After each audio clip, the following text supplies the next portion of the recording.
तो हेलो दोस्तों, I hope आप सब लोग बढ़िया होंगे। तो आज के इस लेक्चर में डिस्कस करने वाले हम लोग क्लास 12 की फिजिक्स का सेकंड पार्ट का कह सकते हो कि फर्स्ट चैप्टर, जिसमें आपको 2 पार्ट्स पढ़ने होते हैं। एक होता है रे ऑप्टिक्स एंड एक होता है ऑप्टिकल इंस्ट्रूमेंट। तो हमने भैया रे ऑप्टिक्स के बारे में अच्छे से कवर अप कर लिया है एंड आज के इस लेक्चर में डिस्कस करेंगे ऑप्टिकल इंस्ट्रूमेंट किस तरीके से काम करता है। ठीक है कि ऑप्टिकल इंस्ट्रूमेंट में कौन-कौन सी चीज़ें आपको पढ़ने को मिलती है, उसमें क्या-क्या आपको डेरिवेशंस वगैरह करने हैं। ठीक है? उन सब चीज़ों के बारे में डिस्कस करेंगे, ठीक है? तो एक चीज़ और, अगर आपने रे ऑप्टिक्स नहीं पढ़ा है, लिंक आपको डिस्क्रिप्शन बॉक्स में मिल जाएगा, आप जाके उसको एक बारी अच्छे से देख लेना, ठीक है? उसके बाद आप पढ़ोगे ऑप्टिकल इंस्ट्रूमेंट। ये फर्स्ट चैप्टर में 2 टॉपिक्स इन्वॉल्व हैं, ray optics and optical instrument नाम से, ठीक है? तो चलिए स्टार्ट करते हैं ऑप्टिकल इंस्ट्रूमेंट एंड पहले तो बात करेंगे भैया कि ऑप्टिकल इंस्ट्रूमेंट होता क्या है, ठीक है? क्योंकि हमने जैसे रे ऑप्टिक्स के बारे में बात करा था कि रे ऑप्टिक्स में कोई लाइट सोर्स होता है, ठीक है? उस लाइट सोर्स को आप 2 तरीके के पार्ट्स में डिवाइड करते हो। लाइट के नेचर के हिसाब से particle nature and wave nature के उसके हिसाब से उनको अलग-अलग पार्ट्स में डिवाइड करके आप ऑप्टिक्स का 2 पार्ट बनाए थे, ठीक है? तो जिसमें पार्टिकल नेचर में अपने रे ऑप्टिक्स हम लोग पढ़ते हुए चल रहे हैं एंड उसी का ये दूसरा पार्ट है ऑप्टिकल इंस्ट्रूमेंट, ठीक है? तो अब ऑप्टिकल इंस्ट्रूमेंट में ये होता है कि ये एक ऐसा देखो, ऑप्टिकल इंस्ट्रूमेंट नाम ही एक इंस्ट्रूमेंट होगा, ठीक है?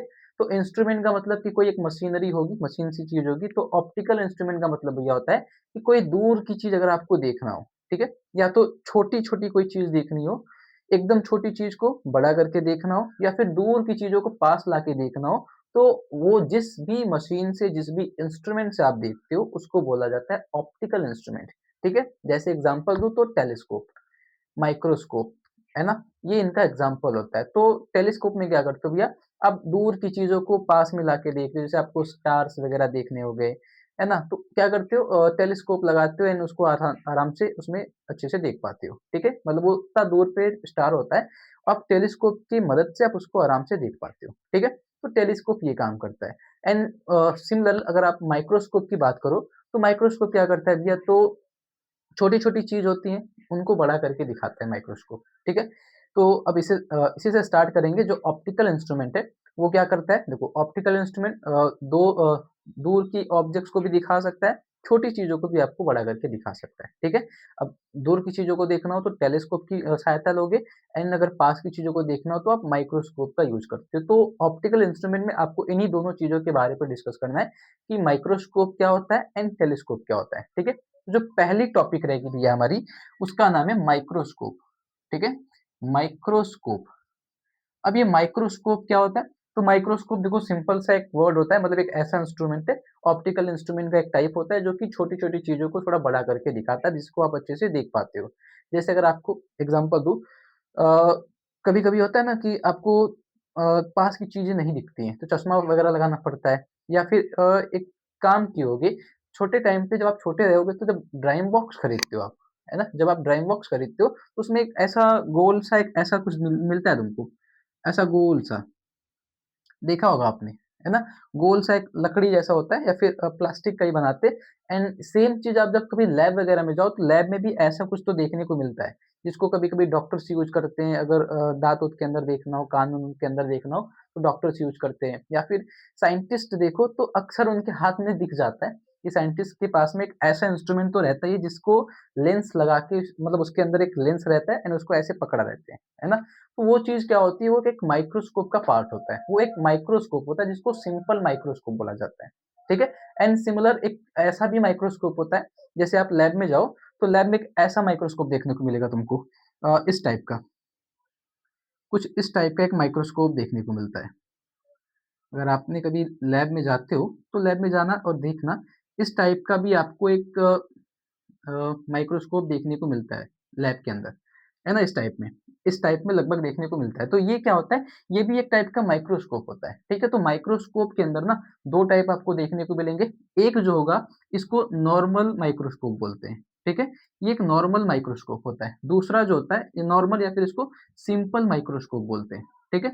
और इसको बोला जाता है कंपाउंड माइक्रोस्कोप। ठीक है? ये कंपाउंड माइक्रोस्कोप होता है एंड ये सिंपल माइक्रोस्कोप होता है, ठीक है? एंड सिंपल माइक्रोस्कोप में सीधा-सीधा क्या करा जाता है, एक लेंस लगा के आपको दे दिया जाता है, ठीक है? अब कोई सा भी लेंस हो सकता है, चाहे वो कॉन्वेक्स लेंस हो सकता है, चाहे वो कॉनकेव लेंस हो सकता है। तो ज़्यादातर केस में ये कह सकते हो कि जब भी सिंपल माइक्रोस्कोप तैयार करा जाता है, तो उसमें भैया कॉन्वेक्स लेंस यूज़ करा जाता है, ठीक है? चाहे कोई सा भी हो, चाहे वो सिंपल माइक्रोस्कोप हो, चाहे वो कंपाउंड माइक्रोस्कोप हो, दोनों के केस में हमेशा कॉन्वेक्स लेंस का यूज़ करा जाता है, ठीक है? कॉन्वेक्स लेंस उसके अंदर यूज़ करते हैं, क्योंकि ये क्या करता है कॉन्वेक्स लेंस, ये लाइट्स को एक जगह पे इकट्ठा करता है ना? इसकी वजह से इसका यूज़ करा जाता है। दूसरी चीज़, अब माइक्रोस्कोप तो हो गया, ये पता चल गया कि ये माइक्रोस्कोप जो होता है वो चीज़ों को, छोटी चीज़ों को बड़ा करके दिखाता है, ठीक है? जिसके अंदर आपको एक पढ़ना होता है सिंपल माइक्रोस्कोप के बारे में, दूसरा होता है कंपाउंड माइक्रोस्कोप के बारे में। तो सिंपल माइक्रोस्कोप कुछ इस टाइप में दिखता है, या फिर सिंपली ऐसा एक कॉन्वेक्स लेंस दिखेगा, या तो एक कॉन्वेक्स लेंस दिखेगा तुमको, ठीक है? या तो एक कॉन्वेक्स लेंस दिखेगा, या फिर तुमको इस टाइप में दिखेगा, ठीक है? जैसे आप अखबार वगैरह पढ़ना होता है, तो कभी मूवी वगैरह में देखे होंगे आपने, चश्मा वगैरह अच्छे से लगा के अगर छोटे-छोटे अक्षरों को पढ़ना होता है, कोई स्क्रिप्ट वगैरह पढ़नी होती है, तो ऐसे लेके उसको देखा जाता है ना? ऐसे छोटे-छोटे अक्षरों को पास में लाके उसको बड़ा करके उसमें देखा जाता है, एंड ऐसा आपने कभी-कभी एक्सपेरिमेंट में भी करा होगा, मज़ाक-मज़ाक में भी ऐसी कोई चीज़ें करी भी होंगी आपने, ठीक है? तो अगर आप लैब वगैरह में जाओगे तो ऐसी चीज़ें आपको देखने को मिलती है, जो कि एक काँच का दिखता है, एक्चुअली काँच का नहीं होता, वो लेंस होता है, कॉन्वेक्स लेंस होता है, ठीक है? जो छोटी चीज़ों को बड़ा करके दिखाता है, एंड ये भी आपको देखने को मिलेगा, ये क्या करता है, ये भी ये माइक्रो ऑर्गेनिज़म्स को देखने के लिए बनाया गया है, ठीक है? एकदम छोटी चीज़, जैसे जैसे आपके पास में कोई एक्सपेरिमेंट वगैरह करना होता है बायोलॉजी का, है ना? कि कोई मेंढक वगैरह हो गया, उसके अंदर के टिश्यू वगैरह देखने होंगे, सेल वगैरह देखने होंगे, तो वो सब चीज़ों को देखना वगैरह होता है, तो छोटे-छोटे पार्टिकल्स को, छोटे-छोटे चीज़ों को देखना होता है, ठीक है? तो ये काम करता है आपके कंपाउंड माइक्रोस्कोप के अंदर। तो ये माइक्रोस्कोप भी आपके लैब में आपको देखने को भैया मिल जाएगा, जिसमें इधर पे एक लेंस लगा रहता है एंड इधर पे एक लेंस लगा रहता है, ठीक है? तो इसमें क्या होता है, ये वाला लेंस ना थोड़ा छोटा होता है एंड ये वाला लेंस बड़ा होता है, ठीक है? एंड उसके बाद इधर पे तुम्हारा सैंपल रखा जाता है। इस पार्ट पे तुम अपना सैंपल रखते हैं, इधर से ऊपर से आप देखते हो। इसको अपने एडजस्ट वगैरह करके आप देखते हो फिर, ठीक है? तो ये 2 टाइप के आपको माइक्रोस्कोप्स के बारे में पढ़ना है, ठीक है? तो स्टार्ट करेंगे सबसे पहले हम लोग सिंपल माइक्रोस्कोप के बारे में, ठीक है? पहला जो माइक्रोस्कोप होगा, उसमें डिस्कस करेंगे भैया सिंपल माइक्रोस्कोप, कि सिंपल माइक्रोस्कोप अब तो जान ही गए होंगे कि सिंपल माइक्रोस्कोप कुछ इस तरीके का दिखता है, जो कि एक कॉन्वेक्स लेंस से मिलके बनता है। सिर्फ एक कॉन्वेक्स लेंस होता है उसके अंदर, एंड उसी से बनाया जाता है सिंपल माइक्रोस्कोप, ठीक है भैया? अगली चीज़ जो आती है इसके अंदर, वो ये है कि जब भी आप सिंपल माइक्रोस्कोप की बात करते हो, तो उसमें आपको 2 चाहे सिंपल माइक्रोस्कोप होगा, ठीक है? चाहे वो कंपाउंड माइक्रोस्कोप होगा। उसके अंदर ना आपको 2 चीज़ें पढ़ने को मिलेंगी। एक होता है नॉर्मल आई, ठीक है? नॉर्मल आई, ठीक है? एक होता है नॉर्मल आई, जिसके बारे में आपको डिस्कस करना होता है, ठीक है? या फिर नॉर्मल एडजस्टमेंट कहते हैं इसको, ठीक है? नॉर्मल आई या फिर नॉर्मल एडजस्टमेंट, एडजस्ट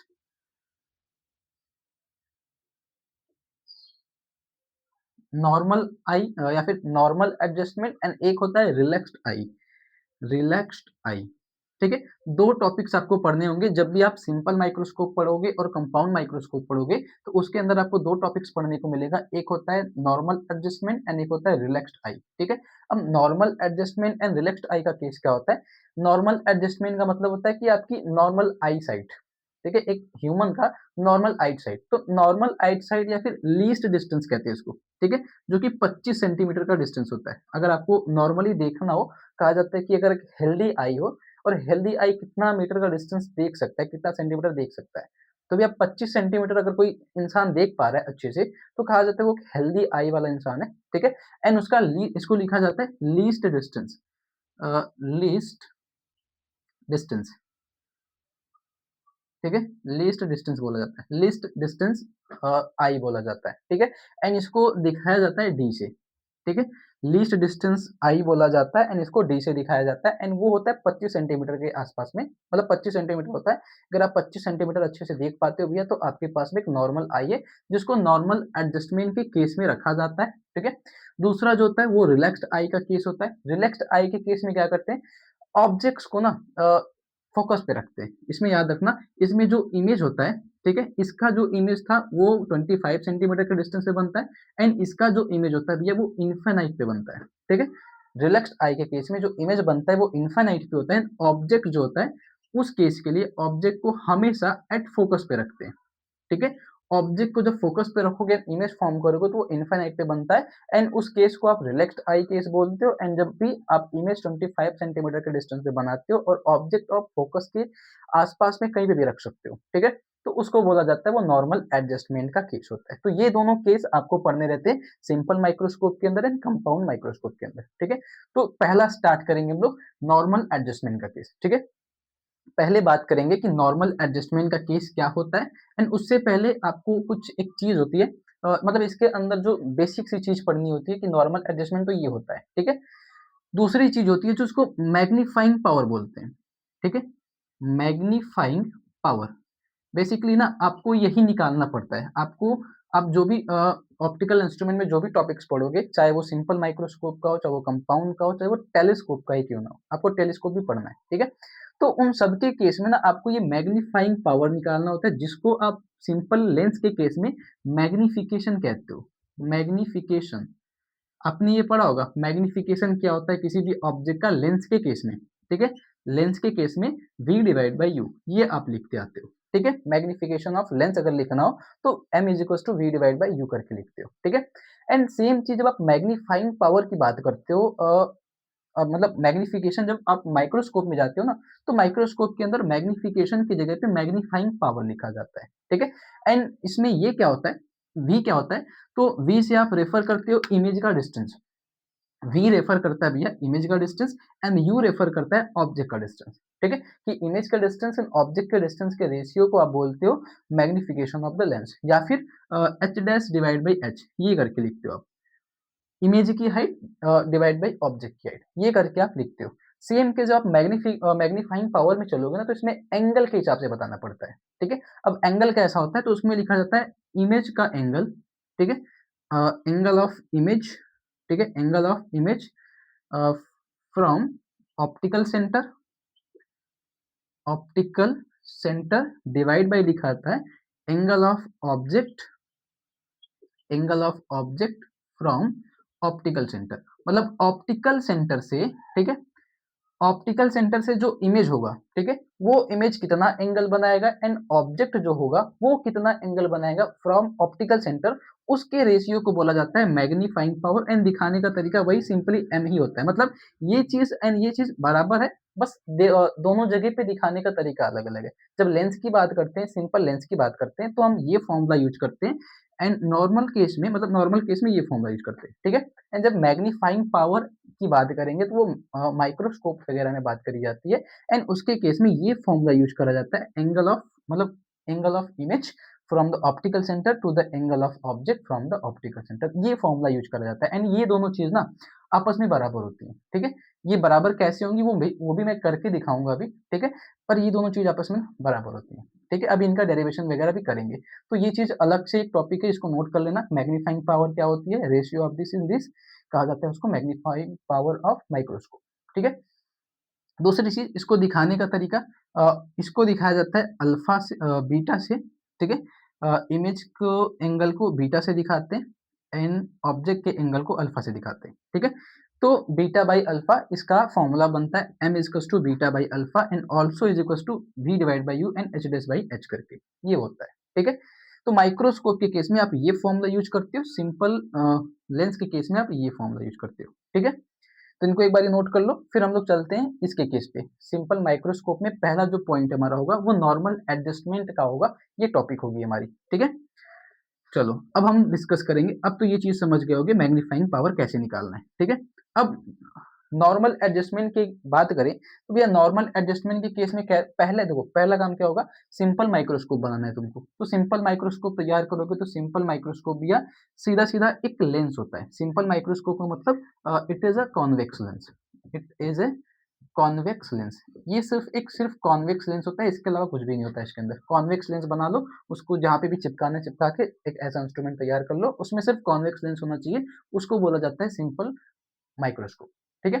एंड ये क्या करता है भैया, सीधी सीधी बात है, छोटी चीजों को बड़ा करके दिखाता है, बस ये काम है इसका। एंड यदि आप एक सिंपल माइक्रोस्कोप तैयार करोगे तो सिंपल माइक्रोस्कोप हो गया, ठीक है। सिंपल माइक्रोस्कोप का मतलब कि आपके पास में सीधा सीधा एक कॉन्वेक्स लेंस है एंड ये कॉन्वेक्स लेंस का ऑप्टिकल सेंटर है, ठीक है। ये होगा इसका ऑप्टिकल सेंटर, जिसको आप ओ कहते हो, ठीक है? ये इसका ऑप्टिकल सेंटर एंड ये प्रिंसिपल एक्सिस। तो अब ये करना क्या होता है, जब ये लेंस तैयार करोगे तो लेंस में भैया ये फोकस होता है F1, इसको 2F1 कहते हैं या फिर F dash F double dash ऐसे भी कहते हो, ठीक है? एंड इसको F2 एंड 2F2 कहा जाता है। ये एक नाम देते हैं इसके फोकस को, ठीक है? And same case convex lens है तो इसका फोकल लेंथ इस साइड पे होता है, राइट साइड पे, ठीक है? अगली बात जो आती है, अब इसमें नॉर्मल एडजस्टमेंट का जो केस होता है उसमें इमेज कहाँ पे बनता है भैया? तो 25 सेंटीमीटर के डिस्टेंस पे, जिसको लीस्ट डिस्टेंस कहा जाता है, डी से दिखाते हैं, ठीक है? तो इमेज कैसे फॉर्म करोगे, तो कोई एक ऑब्जेक्ट लेंगे, ठीक है? सपोज हम एक ऑब्जेक्ट लेते हैं ए बी, ठीक है? इस ऑब्जेक्ट को क्या करना है, हमको फोकस एंड ऑप्टिकल सेंटर के बीच में रखना है, ठीक है? तो फोकस एंड ऑप्टिकल सेंटर के बीच में रख के जब ये इमेज फॉर्मेशन करोगे तो क्या होगा, सीधी-सीधी बात है, एक पहले क्या करते हैं, एक पैरेलल लाइन भेजते हैं, ठीक है? इमेज फॉर्मेशन के लिए एक पैरेलल लाइन भेजते हैं, तो पैरेलल लाइन जो भी होती है वो फोकस से जाती है, तो ये लाइन क्या करेगी भैया, फोकस से निकल जाएगी, ठीक है? जो भी लाइन आप पैरेलल भेजोगे वो क्या करेगी, फोकस से निकल जाएगी। एक और लाइन भेजते हैं ऑप्टिकल सेंटर से, तो ऑप्टिकल सेंटर वाली लाइन क्या होगी, ये ऑप्टिकल सेंटर से एक और लाइन भेजोगे, ये क्या करेगी, इस तरीके से बाहर निकल जाएगी। तो ऑप्टिकल सेंटर वाली लाइन भी सीधे-सीधे पार कर जाती है, ठीक है? पैरेलल जो लाइन भेजोगे वो फोकस से जाती है एंड ऑप्टिकल सेंटर से जो भेजोगे वो सीधा-सीधा ऑप्टिकल सेंटर को पार करते हुए निकल जाएगी। एंड अगर ध्यान दो तो ये लाइन कुछ इस तरीके से फैलते हुए जा रही है ना? लाइन ऐसे फैलते हुए जा रही है, ठीक है? अगर आप अच्छे से मेज़र करके बनाओगे ना कॉपी पे, तो ये वाली लाइन एंड ये वाली लाइन, ये ऐसे फैलते हुए जा रही है, मतलब इनका डिस्टेंस ऐसे बढ़ते हुए जाएगा, तो ये कभी भी नहीं मिलेंगे, ठीक है?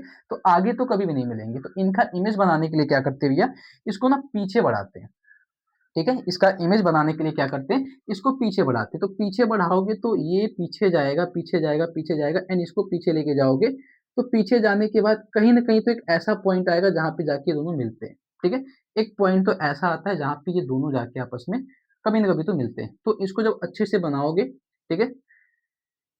चलो ये टॉपिक को मैं ऊपर लिखता हूँ, ठीक है? टॉपिक को थोड़ा ऊपर लिखता हूँ ये इमेज बनाने के लिए। पहले इमेज बना लेते फिर टॉपिक लिख दूँगा।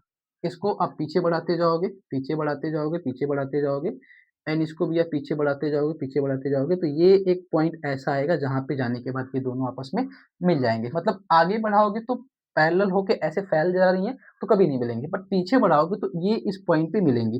तो कहीं पे भी मिल सकती हैं, ये ज़रूरी नहीं कि इसी पॉइंट पे मिले, ये पीछे बढ़ाओ, जहाँ पे मिलना होगा उनको वहाँ पे मिलेंगे, ठीक है? एंड जहाँ पे मिलती है भैया उसको नाम दे दो सीधा-सीधा ए डैश एंड बी डैश, ठीक है? एंड दिस इज़ कहते हैं इसको कहा जाता है, ये ना एक वर्चुअल इमेज है, ठीक है? ये कॉन्वेक्स लेंस ने कैसा इमेज फॉर्म करा है, तो वर्चुअल इमेज फॉर्म करा है, ठीक है? एंड टॉपिक क्या थी भैया हमारी? तो टॉपिक थी हमारी सिंपल माइक्रोस्कोप की, सिंपल माइक्रोस्कोप, ठीक है? ये हमारी टॉपिक चल रही थी। चलो, जिसमें हम लोग पहला केस बात कर रहे हैं नॉर्मल एडजस्टमेंट की, ठीक है? अगली चीज़, अब ध्यान से देखो तो हमारा इमेज क्या बना है? अच्छा, जो हमने जो फ़ॉर्मूला यूज़ करा था मैग्निफिकेशन का या फिर मैग्नीफाइंग पावर का, ठीक है? मैग्नीफाइंग फाइंग पावर, इसका जो हमने फ़ॉर्मूला यूज़ करा था m is equals to beta by alpha करके, ये जो लिखा था, ठीक है? ये एक्चुअली में ना इसको तब यूज़ करा जाता है, ठीक है? ये फ़ॉर्मूला मैग्नीफाइंग पावर का माइक्रोस्कोप के केस में तब यूज़ करा जाता है जब ऑब्जेक्ट का डिस्टेंस एंड ये इमेज का डिस्टेंस ना एक जगह पे हो, मतलब ऑब्जेक्ट एंड इमेज जब एक ही जगह पे हो, तब ये फ़ॉर्मूला यूज़ करा जाता है मैग्नीफाइंग पावर का इन केस ऑफ माइक्रोस्कोप के केस में। क्योंकि एंगल के हिसाब से बताना होता है, कह सकते हैं पहला बाउंडेशन ये होता है कि आपको जो मैग्नीफाइंग पावर बताना होता है, ठीक है? तो वो मैग्नीफाइंग पावर माइक्रोस्कोप के अंदर पहला बाउंडेशन होता है कि आप एंगल के हिसाब से बताओगे कि इमेज का एंगल डिवाइड बाय ऑब्जेक्ट का एंगल।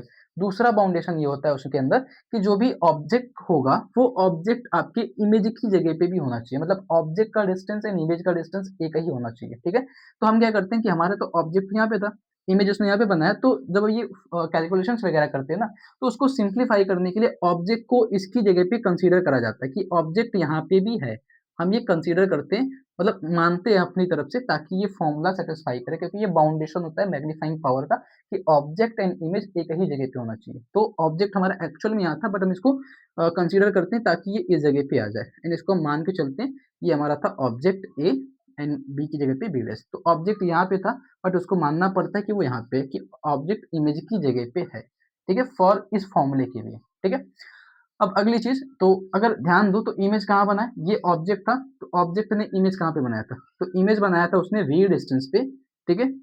इस वी डिस्टेंस पे, जो कि एक्चुअली में क्या होता है, नॉर्मल एडजस्टमेंट का केस चला रहे हैं हम लोग, तो इमेज बनेगा at the distance of 25 centimetre and also it is called D, इसको डी भी कहा जाता है। तो 25 सेंटीमीटर लिखो, चाहे उसको डी से रेफर कर दो, बात एक ही है, ठीक है? तो ये डिस्टेंस हो गया इमेज का, जिसको आप डी से दिखा रहे हो, जो कि 25 सेंटीमीटर का है। तो नॉर्मल एडजस्टमेंट का केस ये बनता है, ये उसका फिगर बनता है, ठीक है? अब इसका डेरिवेशन करना है, तो डेरिवेशन कैसे करोगे, सीधा सीधा फॉर्मूला लिखेंगे मैग्नीफाइंग पावर का, m equals to beta by alpha. ये होता है एंड, मैंने कुछ चीजें बोली थी आपको सिंप्लीफाई करने के लिए, वो कराऊंगा अभी। एंड इसमें एंगल कैसे बनाते हैं, ठीक है? तो बीटा जो होता है वो इमेज का एंगल होता है। तो इमेज क्या था हमारा, ये इमेज था, इमेज ये आई आई आई यहाँ पे जाके मिली, ठीक है? मतलब ये वाली लाइन जाके जाके जाके इधर पे जाके इमेज बनाई थी, ठीक है? तो ऑप्टिकल सेंटर एंड इमेज वाली लाइन के बीच का जो भी एंगल होगा, तो ऑप्टिकल सेंटर ये एंड ये इमेज वाली लाइन है भैया, तो इसके बीच के एंगल को आप नाम दोगे क्या, ये होता है बीटा, ठीक है? एक चीज, दूसरी चीज, ऑब्जेक्ट क्या होगा, उसका जो ऑप्टिकल सेंटर से इमेज बनेगा उसको बोलोगे अल्फा। तो ऑब्जेक्ट यहाँ पे एक्चुअली में था, बट हमने उसको कंसीडर करा था यहाँ पे, क्योंकि ये फॉर्मूला तभी जाके सेटिस्फाई करेगा।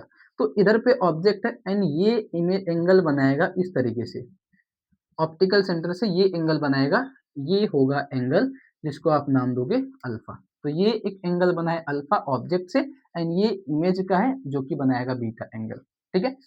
अब सुनना ध्यान से, जब हम ये फॉर्मूला लिखते हैं, ठीक है, ये फॉर्मूला तो मैग्नीफाइंग पावर का होता है। दूसरी चीज इसमें ये होती है कि फॉर ये जो एंगल बनता है ना बीटा एंड अल्फा का, ये बहुत छोटा बनता है, ठीक है? ये एंगल बहुत छोटा बनता है, तो लिखा जाता है for a small angle, for a small angle, मतलब ये एंगल इतना छोटा होता है कि उसको ना फिर टेन थीटा के फॉर्मेट में लिखा जाता है। एंगल जब छोटा होता है ना, उसको टेन थीटा या फिर साइन थीटा के फॉर्मेट में लिखा जाता है। इसके केस में इसको टेन थीटा के फॉर्मेट में लिखा जाता है। तो इसको चाहो तो इस फॉर्मूले को ऐसा भी लिखा जा सकता है, tan beta divide by tan alpha, ठीक है?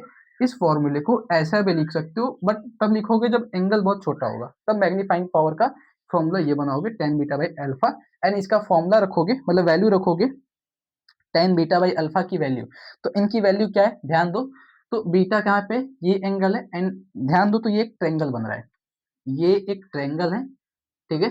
एंड इस ट्रायंगल में टेन बीटा की वैल्यू देखो तो परपेंडिकुलर अपॉन बेस, तो परपेंडिकुलर क्या है भैया, परपेंडिकुलर है ए बी अपॉन बेस क्या है इसका, बी ओ, ठीक है? बी ओ इसका बेस है, ठीक है? दूसरी बात, अल्फा की बात करें तो अल्फा के केस में देखो, ये है एंगल, ट्रायंगल है जिसमें अल्फा एंगल बना है, एंड अल्फा के केस में ये ए बी डैश है परपेंडिकुलर एंड बेस क्या है इसका, बी डैश ओ। तो ऐसा लिखोगे A B dash divide by B O, B dash O, ठीक है? ये बनेगा इसका फॉर्मूला। एंड ध्यान दो, अगर ध्यान दो तो A B dash and A B ये दोनों सेम सेम है, A B and A B dash दोनों सेम सेम है। इधर लिख लेना A B is equal to A B dash, है ना? क्योंकि हाइट देखो दोनों की, तो दोनों की हाइट भैया सेम सेम है, तो हाइट अगर सेम सेम है तो ऑब्जेक्ट का डिस्टेंस सेम सेम होगा, मतलब ऑब्जेक्ट की हाइट सेम सेम होगी, तो ए बी से ए बी कैंसिल आउट हो जाएगा भैया, बी डैश ओ ऊपर जाएगा, ठीक है? एंड नीचे बचेगा बी ओ, ये हो गया एम। अब अच्छे से ध्यान देना, B dash O, B dash O इनका डिस्टेंस था हमारे पास में वी, बी डैश ओ का डिस्टेंस हो गया वी, बी ओ क्या है, बी ओ, एंड ऑब्जेक्ट था ये ऑब्जेक्ट था, तो बी से लेके ओ के डिस्टेंस को क्या नाम दोगे, object distance, and object distance होता है यू। तो ये बन गया m is equal to v divide by u, जो मैंने बोला था कि ये फॉर्मूला एक्चुअली में उसके बराबर ही होता है, बट दिखाने के लिए वो एक्चुअल माइक्रोस्कोप के केस में ऐसे दिखाते हैं बीटा बाई अल्फा के केस में, ठीक है? तो अब ये आ गया, पता चल गया कि ये दोनों फॉर्मूला भैया सेम सेम होते हैं, बट लेंस के केस में ये फॉर्मूला यूज करते हैं नॉर्मल लेंस के केस में, एंड माइक्रोस्कोप के केस में ये फॉर्मूला यूज करते हैं, फॉर स्मॉल एंगल के केस में ये फॉर्मूला मैग्निफिकेशन का यूज करा जाता है, ठीक है? अब नॉर्मल एडजस्टमेंट में जब मैग्निफिकेशन निकालने जाओगे, वो कैसे निकालते हैं, अब ये सुनना, ये तो मैग्नीफाइंग पावर की बात करी थी मैंने अभी तक इसकी बात कर रहा था। अब नॉर्मल एडजस्टमेंट के केस में, मतलब सिंपल माइक्रोस्कोप में नॉर्मल एडजस्टमेंट निकालना हो, तो ये उसका फिगर बनेगा, ठीक है? उसके बाद जब इसका फॉर्मूला लिखोगे, मतलब इसका मैग्निफिकेशन निकालने जाओगे, तो कैसा बनेगा, बाई फॉर्मूला ऑफ लेंस, ठीक है? बाई फॉर्मूला ऑफ लेंस क्या होता है भैया लेंस का formula 1 divide by f is equal to 1 divide by v minus 1 divide by u, ये फॉर्मूला होता है। ठीक है, एंड एक काम करो, दोनों साइड में वी से मल्टीप्लाई कर दो। ठीक है, वी से मल्टीप्लाई करने पर कहाँ पे करोगे, दोनों साइड पे, इन दोनों साइड पे v से मल्टीप्लाई करो, तो ये हो जाएगा v divide by f is equal to v divide by v minus v divide by u. ठीक है, एंड ये ध्यान दो, तो v से v कैंसिल आउट, ये बचेगा v divide by F, and ये बचेगा v divide by u, and v divide by u को भैया हम सीधा सीधा नाम देंगे क्या, m।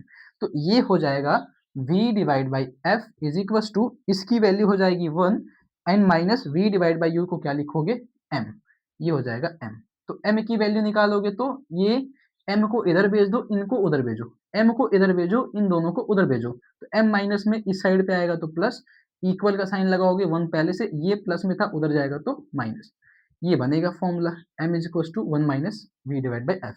ठीक है, अगली चीज v की वैल्यू रख दो, तो v की वैल्यू क्या है भैया, तो v की वैल्यू अगर ध्यान दो तो ये v था, v की वैल्यू d के बराबर था, क्योंकि हमारा इमेज जो बना था वो 25 सेंटीमीटर के डिस्टेंस पे बनता है फॉर नॉर्मल एडजस्टमेंट के केस में।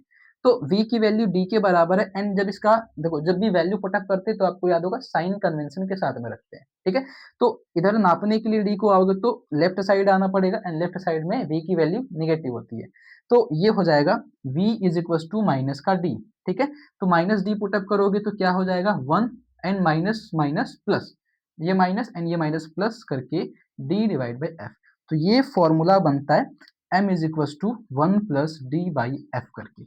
ठीक है, फॉर नॉर्मल एडजस्टमेंट के केस में इन सिंपल माइक्रोस्कोप। ठीक है, तो ये था पहला डेरिवेशन। ठीक है, कि पहला डेरिवेशन क्या था कि नॉर्मल एडजस्टमेंट का केस होगा जब सिंपल माइक्रोस्कोप में, तो इमेज बनेगा 25 सेंटीमीटर के डिस्टेंस पे, एंड उसको लीस्ट डिस्टेंस बोला जाता है, जिसको डी से दिखाते हैं, एंड उसका मैग्नीफाइंग पावर होता है भैया beta divide by alpha, and इसका इमेज इस तरीके से फॉर्म बनाया जाता है। ठीक है, कि ऑब्जेक्ट रखते हैं, ऑब्जेक्ट से एक पैरेलल लाइन भेजते हैं जो कि फोकस से निकल जाती है, एंड एक ऑप्टिकल सेंटर से सीधी पार कर जाती है, इन दोनों ऐसे फैलते हुए जाती है, तो आगे नहीं मिलेंगे तो पीछे मिलाते हैं, तो इस जगह पे मिलती है, एंड इमेज को नाम देते हैं ए डैश बी डैश। ठीक है, उसके बाद बाय द लेंस फॉर्मूला ये काम कैलकुलेट करेंगे, तो ये फॉर्मूला बनता है पहला फॉर्मूला ऑप्टिकल सेंटर का, सिंपल माइक्रोस्कोप में नॉर्मल एडजस्टमेंट का। ठीक है, ये फॉर्मूला होता है जिसमें डी की वैल्यू क्या होती है 25 सेंटीमीटर, एफ की वैल्यू क्वेश्चन में दिया रहेगा, एम आपको निकालना पड़ेगा। ठीक है, तो मैग्निफिकेशन निकालने का ये सिंपल सा तरीका बन जाएगा। ठीक है, इसको नोट करो। तो अगला जो इसमें दूसरा केस होता है जिसको बोलते हैं रिलैक्स्ड आई। ठीक है, तो उसके बारे में डिस्कस करते हैं, इनको नोट करो भैया, तो बोलेंगे हम लोग अगली जो टॉपिक होगी, मतलब इसी का जो दूसरा पार्ट है, सिंपल माइक्रोस्कोप में जो दूसरी टॉपिक होगी वो रिलैक्स्ड आई का होता है। पहला तो नॉर्मल एडजस्टमेंट का था, दूसरा होता है रिलैक्स्ड आई का। इससे और भी आसान पड़ेगा, अगर ये समझ गए होगे ना, वो चीज और भी आसानी से आ जाएगी, उसमें ज्यादा तामझाम नहीं करना पड़ता है। ठीक है, नोट करो, फिर उसके बारे में डिस्कस करते हैं।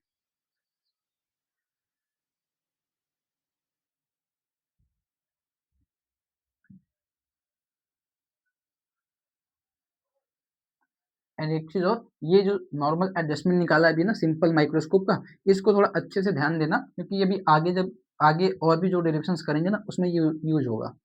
ठीक है, तो इसको थोड़ा अच्छे से ध्यान देना भैया। चलो, इनका काम तो पड़ेगा हमको, छोड़ो जाने दो, हटाते हैं इसको, बाद में फिर से आएगा तो फिर से लिखेंगे हम लोग। चलो, सिंपल माइक्रोस्कोप के अंदर जो दूसरा पॉइंट है हमारा, वो दूसरा पॉइंट का नाम है भैया, सीधी सीधी बात करते हैं, रिलैक्स्ड आई का, रिलैक्स्ड आई।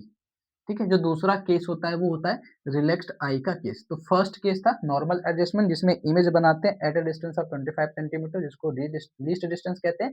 दूसरा होता है रिलैक्स्ड आई। रिलैक्स्ड आई के केस में मैंने बताया था कि ऑब्जेक्ट को फोकस पे रखोगे एंड इमेज बनता है उसमें इन्फिनाइट पे, मतलब रिलैक्स्ड आई के केस में इमेज इन्फिनाइट पे बनता है, उसके लिए ऑब्जेक्ट को हमको फोकस पे रखना पड़ता है। सीधा सीधा काम क्या करेंगे, पहले एक सिंपल माइक्रोस्कोप तैयार करते हैं भैया। ठीक है, एक सिंपल माइक्रोस्कोप बनाएंगे, तो सिंपल माइक्रोस्कोप एक कॉन्वेक्स लेंस होता है।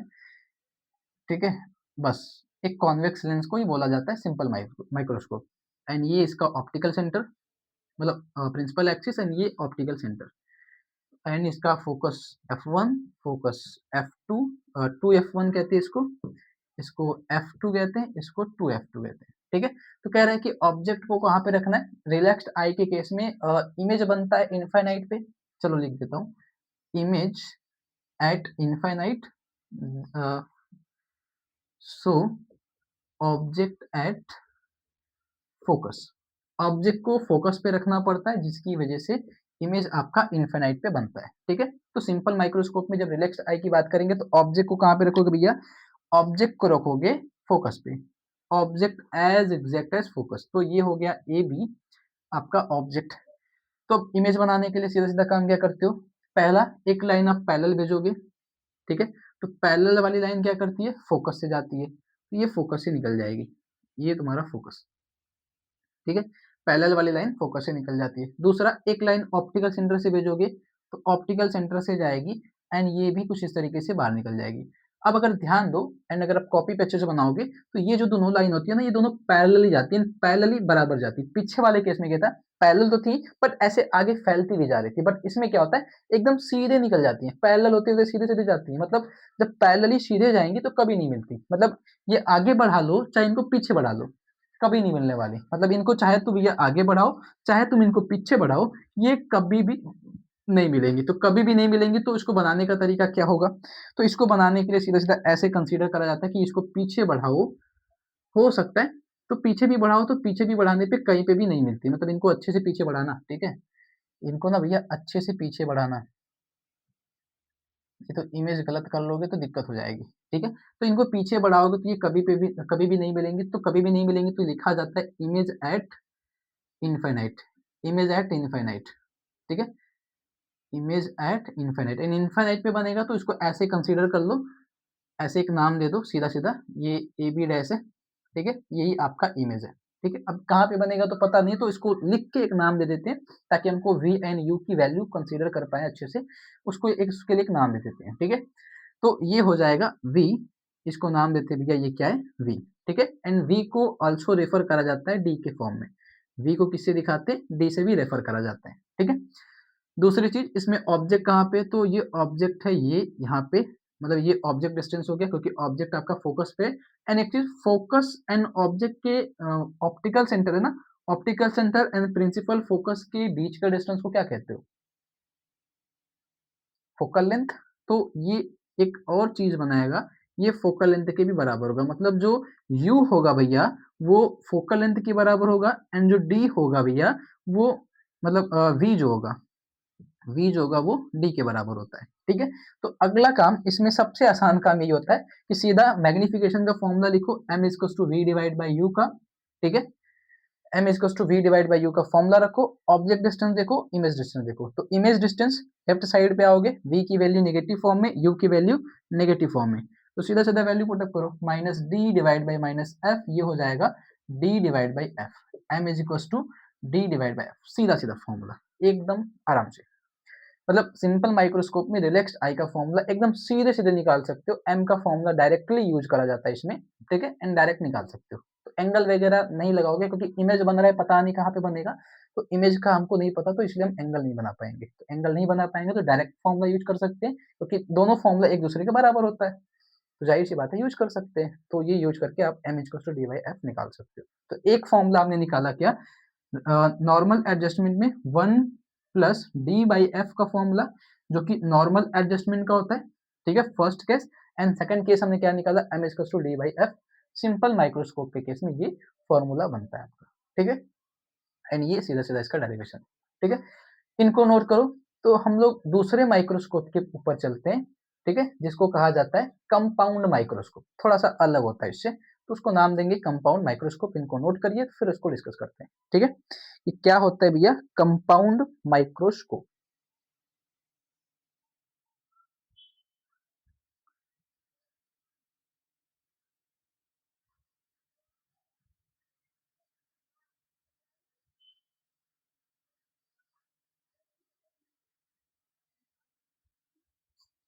चलो दूसरा जो केस है भैया हमारे पास में माइक्रोस्कोप, उसका नाम होता है कंपाउंड माइक्रोस्कोप, ठीक है, कंपाउंड माइक्रोस्कोप, ये हमारे पास में दूसरा माइक्रोस्कोप है, ठीक है। अब कंपाउंड माइक्रोस्कोप क्या होता है, तो कंपाउंड माइक्रोस्कोप माइक्रोस्कोप का दूसरा हिस्सा मतलब दूसरा टाइप होता है जो कि माइक्रो ऑर्गेनिजम्स को शो करने के लिए यूज करा जाता है, ठीक है। ये माइक्रो ऑर्गेनिजम्स को शो करने के लिए, मतलब उनको देखने के लिए, सी करने के लिए उनको यूज करा था। उनको देखने के लिए आप कंपाउंड माइक्रोस्कोप का यूज करते हो, ठीक है।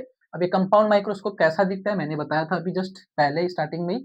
एंड इसकी बात करें तो भैया इसमें दो टाइप के लेंस देखने को मिलते हैं। अच्छा, अब इसमें पहला जो केस होगा, पहला वो होगा नॉर्मल एडजस्टमेंट का इसके अंदर भी, एंड दूसरा हम लोग रिलैक्स्ड आई निकालेंगे, ठीक है।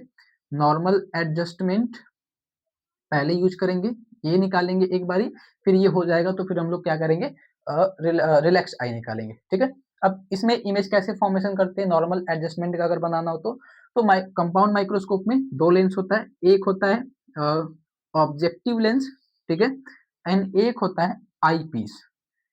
एक को कहते हैं ऑब्जेक्टिव लेंस और एक को कहते हैं आई पीस। ऑब्जेक्टिव लेंस का मतलब होता है, इसको कहते हैं ऑब्जेक्टिव लेंस, ठीक है। ऑब्जेक्टिव लेंस, ऑब्जेक्टिव लेंस का मतलब जहाँ पे आप ऑब्जेक्ट रख के देखते हो, जो छोटा वाला पार्ट होता है, तो ये ऑब्जेक्टिव लेंस छोटा होता है, आई पीस बड़ा होता है, ठीक है। इसको कहते हैं आई पीस, मतलब जहाँ पे आपकी आंख रहती है वहां पे जो लेंस रहता है उसको PIES, ठीक है, उसको बोला जाता है हम लोग, वो होता है आपका आई पीस वाला लेंस, ठीक है। एंड दोनों के दोनों कॉन्वेक्स होते हैं, तो ये हो जाएगा कॉन्वेक्स लेंस, ठीक है। उसके बाद इन पे एक ऑप्टिकल सेंट ये बना होगी प्रिंसिपल एक्सिस, ठीक। इसके बाद सीधा-सीधा ये अगर लेंस है तो लेंस होगा, अच्छा ये लेंस ऑब्जेक्टिव है तो इसके ऑप्टिकल सेंटर को O लिखते हैं, ठीक है। एंड इसके ऑप्टिकल सेंटर को भैया O डैश से शो करते हैं, ठीक है। ध्यान देना, आई पीस वाले को O डैश से एंड ऑब्जेक्टिव लेंस के ऑप्टिकल सेंटर को O से शो करते हैं। दूसरी बात, इसका जो फोकस होगा वो F1 होगा, तो एफ नॉट लिखते हैं एफ ओ करके, एंड इधर पे लिखते हैं एफ नॉट एफ ओ, ठीक है। एंड इसका जो होगा उसको लिखा जाता है एफ ई, ठीक है, एंड इधर पे लिखा जाता है एफ ई।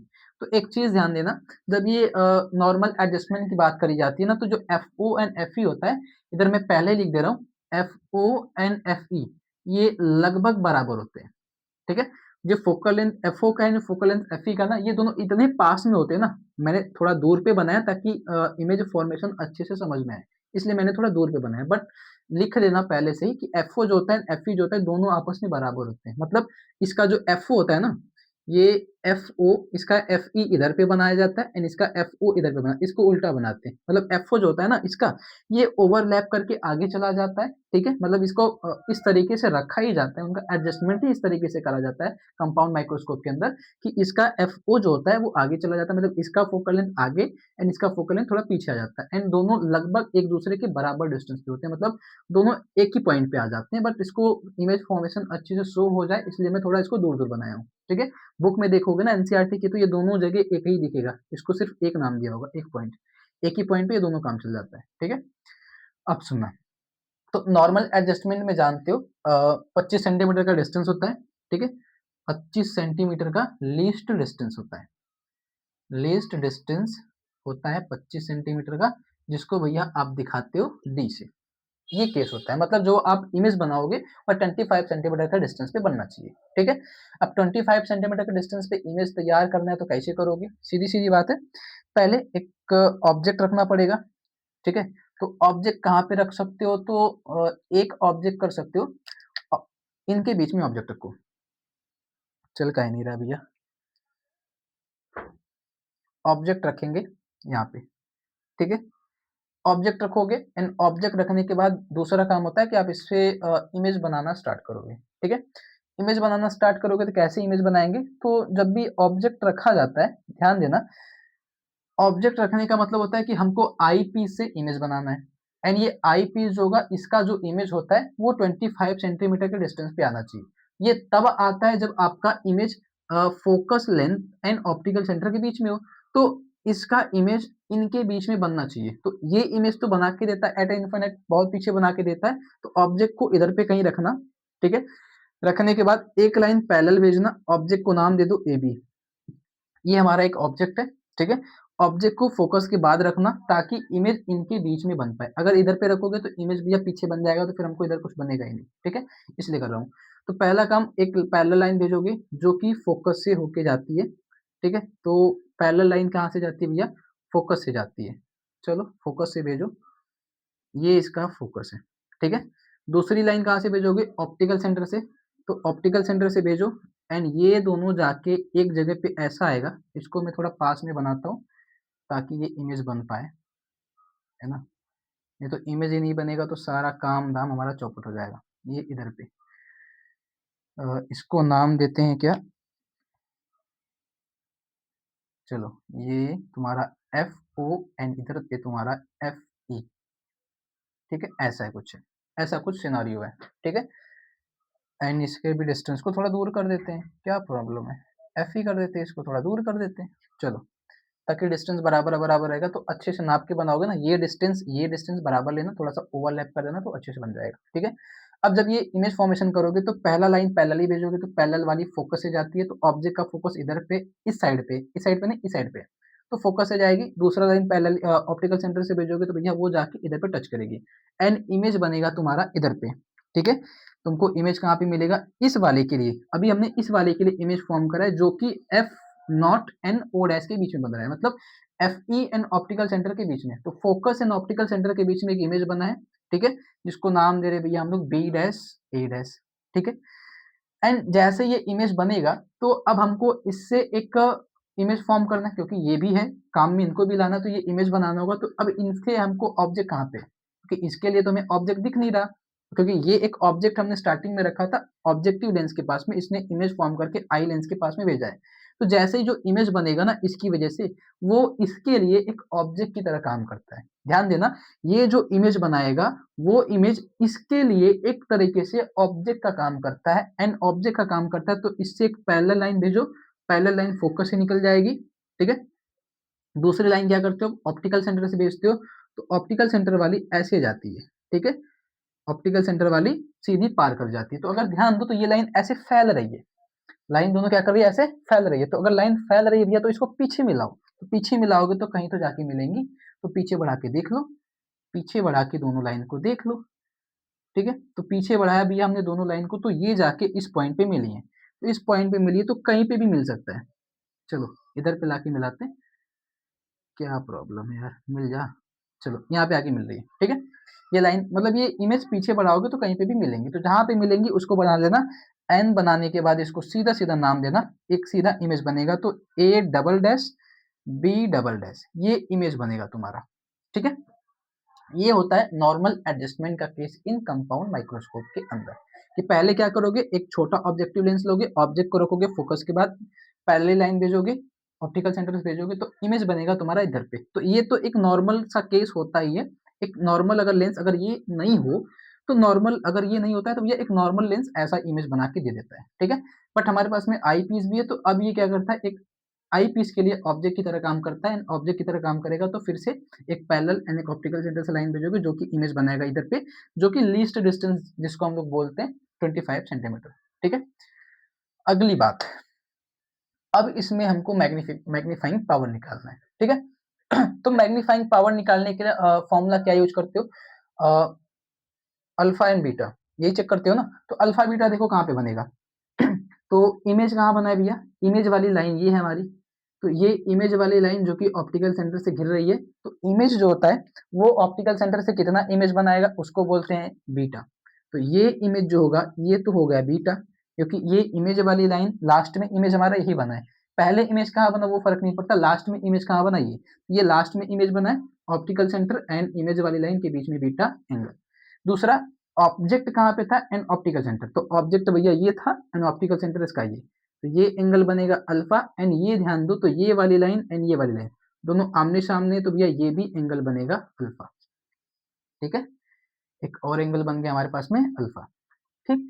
तो अब अगर ध्यान दो तो हमारे पास में दो दो ट्रायंगल्स हैं, वो तो बाद में करेंगे, फिलहाल अब जो हमारे पास में फॉर्मूला होता है मैग्नीफाइंग पावर का, m इक्वल्स टू होता है beta divide by alpha, and for a small angle, ठीक है, फॉर अ स्मॉल एंगल हम लोग क्या यूज करते हैं भैया, स्मॉल एंगल के केस में सीधी सीधी बात करें तो m इज इक्वल टू लिखा जाता है tan beta divide by tan alpha, ये होता है, ठीक है, स्मॉल एंगल के केस में, तो ये हो गया बीटा डिवाइड बाई अल्फा, ठीक है। अब tan beta and tan alpha की बात करी जाए तो अगर ध्यान दो भैया तो आपके पास में दो दो ट्रायंगल बन रहे हैं, अगर आप ध्यान दो तो आपके पास में ना दो दो ट्रायंगल बन रहे हैं, कौन कौन से दो ट्रायंगल है भैया, तो एक तो ट्रायंगल होगा तुम्हारा कह सकते हो इस तरीके से, ये एक ट्रायंगल है एंड ये एक ट्रायंगल है, अल्फा वाला एक ट्रायंगल, ठीक है, जिसमें आप tan अल्फा का फॉर्मूला लगा सकते हो, एंड ये एक बीटा वाला ट्रायंगल जिसमें आप tan बीटा का फॉर्मूला लगा सकते हो। तो tan बीटा की वैल्यू निकाल लो, what is the value for tan beta. तो tan बीटा निकालने जाओगे तो ये होगा एक ट्रायंगल, तो परपेंडिकुलर अपॉन बेस, तो परपेंडिकुलर अपॉन बेस, तो a dash b dash divide by B dash O, and tan alpha निकालोगे तो क्या होगा भैया, tan अल्फा की वैल्यू ये आएगी कुछ इस तरीके से, perpendicular upon base, perpendicular upon base, ठीक है। तो ये हो जाएगा बी डैश, मतलब वही A dash B dash divide by, फिर से मतलब परपेंडिकुलर लाइन, तो ये ट्रायंगल यही बन रहा है पूरा, ठीक है, यहाँ से यहाँ तक, तो बी डैश ओ अच्छा ये बी डैश ओ डैश था, एंड ये बी डैश ओ, ये बनेगा, ठीक है, tan beta and tan alpha की वैल्यू। अब हमको क्या चाहिए था, हमको मैग्नीफाइंग पावर निकालना है फॉर नॉर्मल एडजस्टमेंट के केस में, ठीक है, मैग्नीफाइंग पावर निकालना है भैया नॉर्मल एडजस्टमेंट के केस में। तो हम क्या यूज कर सकते हैं, देख सकते हो,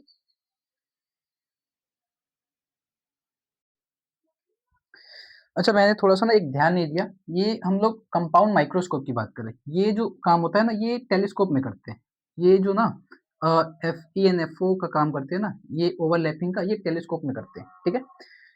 चलो ये इसको एफ ओ रहने देना एंड इसको एफ ई रहने देना, ठीक है, ताकि ये काम हम लोग टेलीस्कोप के अंदर करते हैं, ठीक है। ये एफ ओ है हमारे पास में, इधर पे एफ ई कर लेना, ठीक है। ये काम हम लोग कंपाउंड माइक्रोस्कोप में करें तो कंपाउंड माइक्रोस्कोप में ऐसे ही रहता है, एफ ओ का एफ ओ, एफ ई का एफ ई, और टेलीस्कोप के अंदर ये चीज बदल जाती है, ठीक है, ये हटा देना। टेलीस्कोप के अंदर जब चलेंगे ना तो टेलीस्कोप में ये चीज थोड़ी सी अलग होती है, ध्यान देना। टेलीस्कोप में ये काम करते हैं, F O and F E को ना ओवरलैपिंग करवाते हैं, ठीक है, क्योंकि उसमें क्या होता है, ये आई पीस छोटा होता है, ऑब्जेक्टिव लेंस बड़ा होता है, मैंने थोड़ा सा ध्यान नहीं दिया था। चलो अगली बात, हमको m निकालना था ना, तो m का एक सीधा सीधा फॉर्मूला भी होता है, चाहे तो ये लिखो चाहे तो ये भी लिख सकते हो, v डिवाइड बाई यू करके, and v divide by u का मतलब क्या होता है भैया, ऑब्जेक्ट का डिस्टेंस कहाँ पे, इमेज का डिस्टेंस कहाँ पे, ठीक है। तो ऑब्जेक्ट डिस्टेंस जो भी है, जो कि हमारा ऑब्जेक्ट जो भी बना था, मतलब इमेज डिस्टेंस होता है, इमेज डिस्टेंस मतलब, या फिर एक तरीका और होता है, इसको ऐसे भी लिखा जाता है एच डैश अपॉन एच करके, इसको ऐसे भी लिखा जाता है। तो एच डैश अपॉन एच का मतलब क्या होता है भैया, तो एच डैश मतलब इमेज की हाइट एंड ऑब्जेक्ट की हाइट, तो इमेज की हाइट ये A B dash, last image जो बना है हमारे पास में, A double dash B double dash, ठीक है, ये इमेज की हाइट हो गई, ऑब्जेक्ट की हाइट हमारे पास में ए बी। अच्छा एक चीज ध्यान देना, ये इमेज कहीं पे भी बन सकता है, इधर पे भी बन सकता है, इधर पे भी बन सकता है, बुक में ना आपको इस साइड पे भी देखने को भी मिल सकता है, ठीक है, ध्यान देना, ये इमेज इस साइड पे भी देखने को मिल सकता है, ठीक है। अगला काम जो करेंगे हम लोग इसमें वो ये होगा कि m इजकस टू इमेज का हाइट, ऑब्जेक्ट का हाइट, उसके बाद इमेज, इसमें क्या करते हैं ना, एक काम करते हैं, ये जो हमारे पास में a डैश बी डैश आया है ना, इस a डैश बी डैश से भैया इसमें मल्टीप्लाई करते हैं, दोनों साइड पे ऊपर नीचे a डैश बी डैश से मल्टीप्लाई करते हैं, ठीक है, एंड मल्टीप्लाई करके इसको थोड़ा सा शिफ्ट करो, ये काम अपने से करा जाता है, ठीक है, ये कैसे आया नहीं, ये काम अपने से करा जाता है, बाकी चीजों तो पता है कि ये चीज ऐसे आती है इसमें से, कि इमेज की हाइट एंड ऑब्जेक्ट की हाइट को एम भी कहते हैं, ठीक है, एंड इसमें ए डैश बी डैश से, जो ये ए डैश बी डैश है भैया, इससे ऊपर नीचे मल्टीप्लाई करते हैं, इसको शिफ्ट करते हैं इस तरीके से, A double dash B double dash divide by A dash B dash, इसको इधर लिखते हैं, इसको इधर करते हैं, ठीक है, क्योंकि मल्टीप्लाई में तो कोई फर्क नहीं पड़ेगा, वैल्यूज पे फर्क पड़ेगा। अब ध्यान देना, तो m क्या हो जाएगा भैया, अब m की जो वैल्यू आएगी उसको क्या लिखोगे, सुना, ये A double dash B double dash A dash B dash क्या है, A double dash B double dash, इस आई लेंस ने जो इमेज बनाया था, आई पीस ने, ये इमेज की हाइट है, ठीक है, and A dash B dash क्या है, ये ए डैश बी डैश इसके लिए ऑब्जेक्ट की तरह काम कर रहा था, मतलब आई पीस के लिए ये इमेज की हाइट एंड ऑब्जेक्ट की हाइट, तो इमेज की हाइट ऑब्जेक्ट की हाइट को m कहते हैं, एंड ये आई पीस का सेव कर रहा है, तो इसको लिखा जाता है आई पीस का magnification, magnification of I piece, तो एम ई से दिखाया जाता है, ठीक है। एंड ये चीज अगर ध्यान दो तो ए डैश बी डैश क्या था, और ए बी जो था ऑब्जेक्ट था, एंड इसका इमेज बना था ए डैश बी डैश, तो इस वाले लेंस के लिए, ऑब्जेक्ट वाले लेंस के लिए, ये A B and A B dash क्या कर रहा है भैया, मैग्निफिकेशन निकाल के बता रहा है, तो इसको कहा जाता है मैग्निफिकेशन ऑफ ऑब्जेक्ट, ठीक है, मैग्निफिकेशन ऑफ ऑब्जेक्टिव लेंस निकालोगे तो इमेज की हाइट ऑब्जेक्ट की height, magnification of I piece निकालोगे तो इमेज की हाइट ऑब्जेक्ट की हाइट, तो इमेज की हाइट ऑब्जेक्ट की हाइट ये बनती है, ठीक है, तो इसको ऐसे भी लिखा जाता है M E multiply M O, ये करा जाता है फॉर कंपाउंड माइक्रोस्कोप, ठीक है। तो इसमें ये काम ना करो, ठीक है, ये बीटा अल्फा वाला काम नहीं करोगे ना तब भी काम चलेगा, ठीक है। कंपाउंड माइक्रोस्कोप के अंदर बीटा अल्फा वाला काम नहीं करोगे तब भी चलेगा, बस ये ध्यान देना कि ये FO एंड FE ये ऐसे ही रहना चाहिए, ठीक है। FO का FO एंड FE का FE ऐसे ही करना, ठीक है। अगली चीज सुनना, अगली जो चीज हमारे पास में उसमें क्या है, ये तो हमारे पास में एक केस बन गया जिसको इक्वेशन बना लेंगे।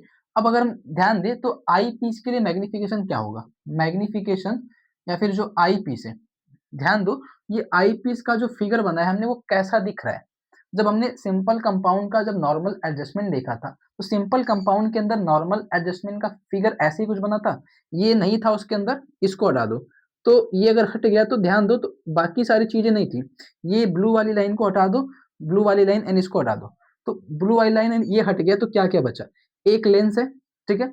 लेंस के बाद एक फोकस है, फोकस एंड ऑप्टिकल सेंटर है। फोकस और ऑप्टिकल सेंटर के बीच में आपने एक ऑब्जेक्ट रखा है जिससे एक ऐसे फैलती हुई एक लाइन जा रही है, जिसको आपने पीछे बढ़ाया तो इमेज जाके इधर पे बना था जिसको एडस बीडस नाम दिए थे।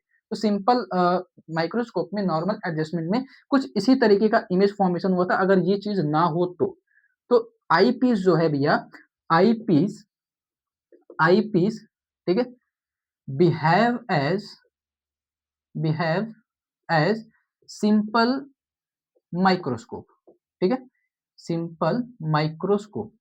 तो आई पीस क्या कर रहा है भैया, सिंपल माइक्रोस्कोप की तरह बिहेव कर रहा है। एंड सिंपल माइक्रोस्कोप में हमारे पास में फॉर्मूला क्या था मैग्निफिकेशन का, 1+D/F का, ये फॉर्मूला था सिंपल माइक्रोस्कोप के अंदर, ठीक है।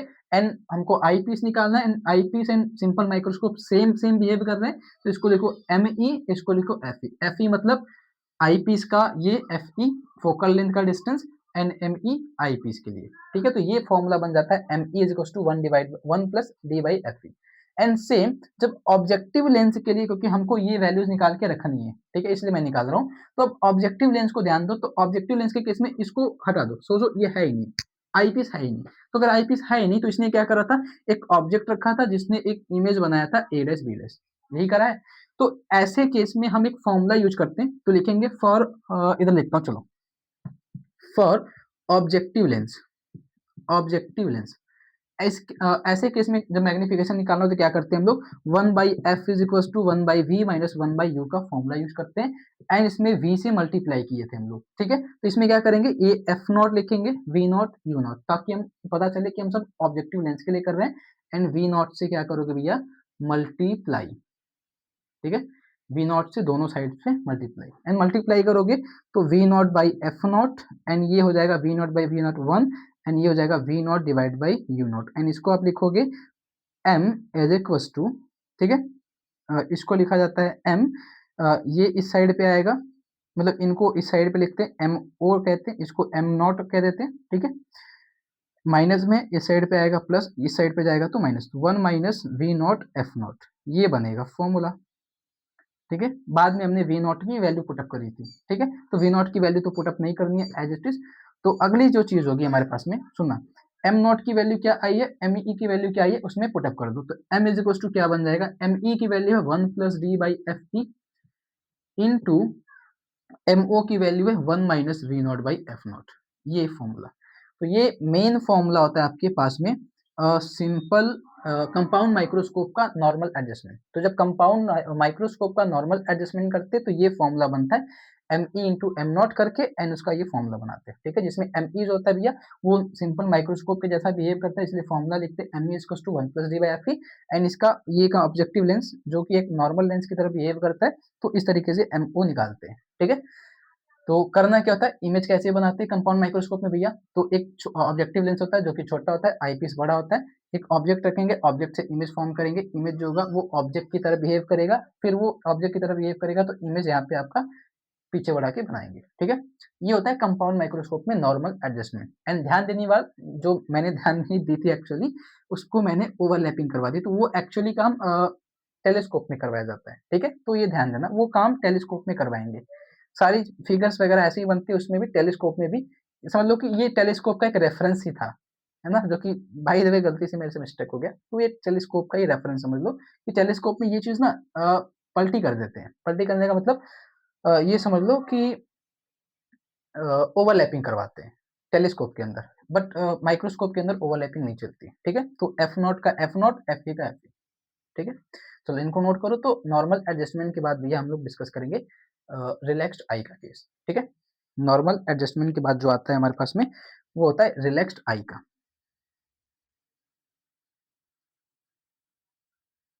सही ये दिख तो रहा है ना अच्छे से? दिख तो रहा है।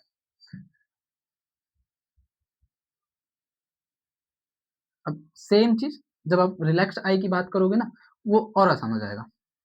जब रिलैक्स्ड आई की बात करोगे वो आसान हो जाता है पहले से, ठीक है। पहले से आसान कैसे हो जाएगा सुनना। दूसरा जो पॉइंट होता है हमारे पास में वो होता है रिलैक्स्ड आई का, रिलैक्स्ड आई, ठीक है। दूसरा जो केस हम पढ़ते हैं वो होता है रिलैक्स्ड आई का। अब रिलैक्स्ड आई में क्या होता है, ऑब्जेक्ट आपका फोकस पे होना चाहिए एंड इमेज बनना चाहिए इनफिनाइट पे, ठीक है। सेम काम इसके अंदर एक ऑब्जेक्टिव लेंस होता है, एक आई लेंस होता है, आई पीस जिसको बोलते हैं, एंड आई पीस भैया बड़ा होता है, ऑब्जेक्टिव लेंस क्या होता है, छोटा होता है, ठीक है। इसको बोलते हैं ऑब्जेक्टिव लेंस। अब इसका फिगर कैसे बनाएंगे, तो सीधी सीधी बात है, ये एक प्रिंसिपल एक्सिस खींचोगे, उसके बाद ये ऑप्टिकल सेंटर बनाएंगे, ओ डैश नाम देंगे, ऑप्टिकल सेंटर बनाएंगे, ओ डैश नाम देंगे। इसका ओ सिंपल ऑब्जेक्ट का ओ, आई पीस का ओ डैश, ठीक है। एंड इसका एफ ई इधर पे होगा, एफ ई, इसका एफ ओ इधर पे, एंड इसका एफ ओ, ठीक है। चलो ये होता है। अब अगले की जो कहानी है इसमें क्या करते हैं, ऑब्जेक्ट मतलब रिलैक्स आई के केस में इमेज आपका इनफिनाइट पे बनना चाहिए, बट अगर इधर पे ऑब्जेक्ट रखोगे, ऑब्जेक्ट रख के इमेज बनाओगे तो ऐसा इस तरीके से ऑब्जेक्ट रखना भैया कि इमेज आपका ना फोकस पे बने। ऐसे रखना कि इमेज आपका ना फोकस पे बने। तो इमेज को फोकस पे बनाने का ट्राई करना, ठीक है। इमेज को क्या करना भैया, फोकस पे बनाने का ट्राई करना। किसके फोकस पे, आई पीस के फोकस पे, ठीक है। इस तरीके से इमेज बनाना कि फोकस ना, ये इमेज जो होगा वो आई पीस के फोकस पे बनना चाहिए। एंड ये काम करने के लिए एक ट्रिक बता रहा हूँ, सीधा सीधा क्या करना, जिधर पे भी इमेज बने उधर पे ही आई पीस का फोकस बना देना। जिधर पे इमेज बने उधर पे ही बना देना आई पीस का फोकस, ठीक है। पहला काम क्या करोगे, इमेज आपको बनाना होता है, पहले इमेज बनाना होता है आई पीस के फोकस पे, ठीक है। तो पहले आई पीस का फोकस बनाना ही मत तुम, पहले ये काम कर लेना, ये बना लेना, इसको छोड़े रहना। जब इसका इमेज बना लेना तो इमेज जहां बनेगा वहीं पे आई पीस का फोकस मान लेना, ठीक है। एंड उसके बाद अब ये बिहेव करेगा as a object, and as a object behave करेगा भैया तो एक लाइन पैरेलल एंड एक लाइन ऑप्टिकल सेंटर से।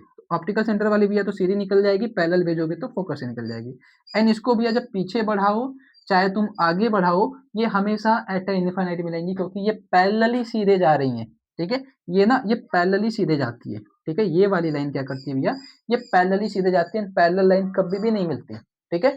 तो ये पैरेलली सीधे जा रही है तो इमेज कहाँ पे लिखोगे भैया, image, image at infinite. And object कहाँ पे हो गया हमारे पास में, ऑब्जेक्ट एट फोकस, ठीक है। एंड इसको नाम दे दो A B, B dash, E dash, ठीक है। अगली जो बात है, अब अगर ध्यान दो तो हमको क्या करना है, देखो अब फॉर्मूला हमारे पास में एक तो पता चल गया कि m जो होता है M E and M naught के बराबर होता है। एक केस तो हमने ये कंसीडर कर लिया, ये फॉर्मूला होता है। अब हमको M E and M O की वैल्यू निकालनी है for relaxed eye, and relaxed eye का फिगर ये बनता है, ठीक है। कोई बात नहीं, एम ई निकालने जाओगे तो एम ई कौन है, ये आई पीस, एंड आई पीस अगर ध्यान देखो तो ये है ही नहीं। अगर ये नहीं है तो ये जो केस है ये कैसा दिख रहा है, सिंपल माइक्रोस्कोप के अंदर जब हमने आई पीस का सिंपल माइक्रोस्कोप के अंदर जब हमने रिलैक्स्ड आई पढ़ा था तो ऐसा ही फिगर बना था, ऑब्जेक्ट एट फोकस, इनफिनाइट पे इमेज, एंड ये केस बना था। बस ये उल्टा था उसमें, ये चीज ऊपर से बनाई थी हमने, इसमें नीचे से बनी है। तो ये जो होगा eye piece behave as, eye piece भैया क्या कर रहा है, behave as, behave as simple microscope, फिर से सिंपल माइक्रोस्कोप की तरह बिहेव कर रहा है, बट इसके केस में ये रिलैक्स्ड आई के जैसा दिख रहा है। एंड रिलैक्स्ड आई के जैसा दिख रहा है तो फॉर्मूला हमने क्या बनाया था भैया, M is equals to D by F का, सीधा सीधा हमने एक फॉर्मूला बनाया था उसके अंदर। एंड आई पीस का निकाल रहे तो M E divide by D into D divide by F ही कर लो, ठीक है। दूसरा, ऑब्जेक्टिव लेंस के केस में जाओगे तो ये है ही नहीं, समझ लो। अब अगर ये है ही नहीं तो एक नॉर्मल सा एक लेंस है जिसने क्या करा, एक ऑब्जेक्ट है जिसका एक इमेज बनाया है, एंड नॉर्मल सा ऑब्जेक्ट है, नॉर्मल सा इमेज है, तो फॉर ऑब्जेक्टिव लेंस क्या करोगे, ऑब्जेक्टिव लेंस के लिए सीधा सीधा 1/f of F not is equal to 1/v0 minus 1/u0, and v0 से दोनों साइड में मल्टीप्लाई करोगे, सेम केस फॉर्मूला क्या बनेगा फिर से वही, m not is equal to 1 minus 1/v0/f0। ये फॉर्मूला बना था, जस्ट अभी निकाला था हमने, इसलिए मैं दोबारा नहीं निकाल रहा हूँ, जस्ट अभी निकाला था इसलिए दोबारा नहीं निकाल रहा हूँ। तो यही फॉर्मूला बनेगा, क्या करेंगे v0 से मल्टीप्लाई करेंगे तो फिर से यही फॉर्मूला बन जाएगा, m not is equal to 1 minus v0 divide by f0, and same value put up करोगे तो m इज इक्वल टू क्या हो जाएगा, d divide by F and 1 minus v0/f0। यही फॉर्मूला बनेगा भैया आपके रिलैक्स्ड आई का केस होगा, जो कि कंपाउंड माइक्रोस्कोप के अंदर बनता है। ठीक है, कंपाउंड माइक्रोस्कोप के अंदर रिलैक्स्ड आई ये होता है, एंड नॉर्मल एडजस्टमेंट में ये होता है कुछ 1 plus D by F and 1 minus v0/f0। ये तो होता है नॉर्मल एडजस्टमेंट के केस में, ये नॉर्मल एडजस्टमेंट के केस में होता है। ठीक है, एंड ये होता है रिलैक्स्ड आई के केस में। ठीक है, एंड फिगर इसका इस तरीके से फिगर वगैरह बना जाता है। ठीक है, तो इनको नोट करो भैया, फिर आगे चलेंगे हम लोग टेलीस्कोप के ऊपर। ठीक है, मतलब अभी आपका माइक्रोस्कोप खत्म हो गया, अब काम होगा टेलीस्कोप के ऊपर। ठीक है, तो एक टेलीस्कोप का टॉपिक है, फिर आपका चैप्टर खत्म। नोट करो फिर डिस्कस करते हैं।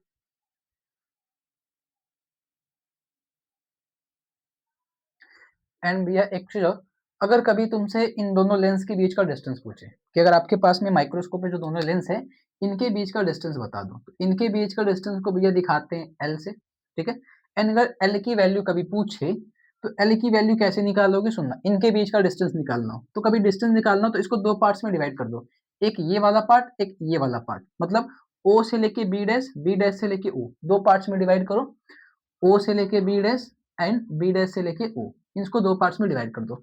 जैसे ही दो पार्ट्स में डिवाइड करोगे तो ओ से बी डैश क्या था, इसने जो इमेज फॉर्म करा था वो उसका इमेज डिस्टेंस, जिसको आप बी डैश के वी कहते हो। ठीक है, एंड ये एज ए ऑब्जेक्ट काम कर रहा था फॉर इसके लिए। ठीक है, ये एज ए ऑब्जेक्ट काम कर रहा था फॉर इसके लिए, तो ये हो जाएगा ऑब्जेक्ट डिस्टेंस फॉर इसके लिए। ठीक है, तो लिखने का तरीका क्या होगा, इसको आप लिखोगे V not plus U E. ठीक है, इस तरीके से L is equal to V not plus U E. V not का मतलब ऑब्जेक्ट ने कितना इमेज डिस्टेंस फॉर्म किया है, एंड आई पीस ने कितना ऑब्जेक्ट डिस्टेंस फॉर्म किया है, वो होता है। ठीक है, एंड उसको मैंने मॉड, ये पाई लगा के जो खड़ी पाई की चाहिए ना, उसका मतलब होता है मॉड। मॉड में इसलिए लिखा है क्योंकि डिस्टेंस कभी नेगेटिव फॉर्मेट में नहीं आती है, तो उसको मॉड में करके लिखा है। तो जो भी वैल्यू लिखोगे आप प्लस में करके लिखना। ठीक है, उनकी वैल्यू माइनस प्लस देख के मत लिखना, प्लस में ही लिखना, क्योंकि मॉड लगाने का मतलब बाहर निकालोगे तो भी प्लस ही हो जाएगा। तो इनके बीच का कभी डिस्टेंस निकालना तो ऐसे दो पार्ट्स में डिवाइड करके डिस्टेंस निकाल लेना। ठीक है, अगली जो टॉपिक है हमारी वो है टेलीस्कोप की। ठीक है, आगे डिस्कस करेंगे भैया टेलीस्कोप क्या होता है। ठीक है, अब जैसे मैंने पूरी थियरी दे दी थी टेलीस्कोप की, इसमें कंपाउंड माइक्रोस्कोप के नॉर्मल एडजस्टमेंट में वही थियरी काम करेगी। देखो इधर पे भी कैसे होता है, क्या होता है, चलो देखते हैं। टेलीस्कोप क्या होता है भैया, पहले तो बात करते हैं टेलीस्कोप। ठीक है, ये होता क्या है, तो टेलीस्कोप भी एक ऐसा डिवाइस होता है, एक ऐसा इंस्ट्रूमेंट होता है जो कि दूर वाली चीजों को पास करके दिखाता है। ठीक है, दूर वाली चीजों को पास करके दिखाता है, एंड आपने देखा होगा ये टेलीस्कोप कुछ इस तरीके का होता है, ऐसे बनाया जाता है ना, ऐसे बनाया जाता है ना, कुछ इस तरीके से बनाया जाता है। इसको एक स्टैंड पे रख देते हैं, है ना, इधर पे एक कोई इंसान होगा जिसकी कोई आंख होगी, इधर से खड़ा होकर इंसान देखता है, इधर से खड़ा होकर इंसान अपना देखता है, टेलीस्कोप कुछ ऐसा दिखता है। ठीक है, अगर नॉर्मल की बात करिए तो ऐसा दिखता है। ठीक है, अब भैया टेलीस्कोप कुछ ऐसा दिखता है, उसके अंदर ध्यान दो तो जो आई पीस के पास में लेंस होता है वो छोटा होता है, एंड इधर ऑब्जेक्ट के पास में ना बड़ा होता है। ठीक है, तो जब भी हम टेलीस्कोप की बात करेंगे तो इसमें जो इमेज होगा, इसमें देखो नॉर्मल एडजस्टमेंट एंड वगैरह वगैरह की बात नहीं करनी, इसमें normal adjustment and relax I की बात नहीं होती है। ठीक है, इसमें क्या करना था, सीधा सीधा मैग्निफिकेशन का फॉर्मूला निकालना होता है डायरेक्टली, एंड इसमें जो आई पीस होता है वो छोटा होता है भैया, ऐसे नहीं बनाते, आई पीस छोटा होता है। ठीक है, ऑब्जेक्टिव लेंस बड़ा होता है। ठीक है, ये है ऑब्जेक्टिव लेंस, ऑब्जेक्टिव लेंस है भैया, एंड ये है आई पीस।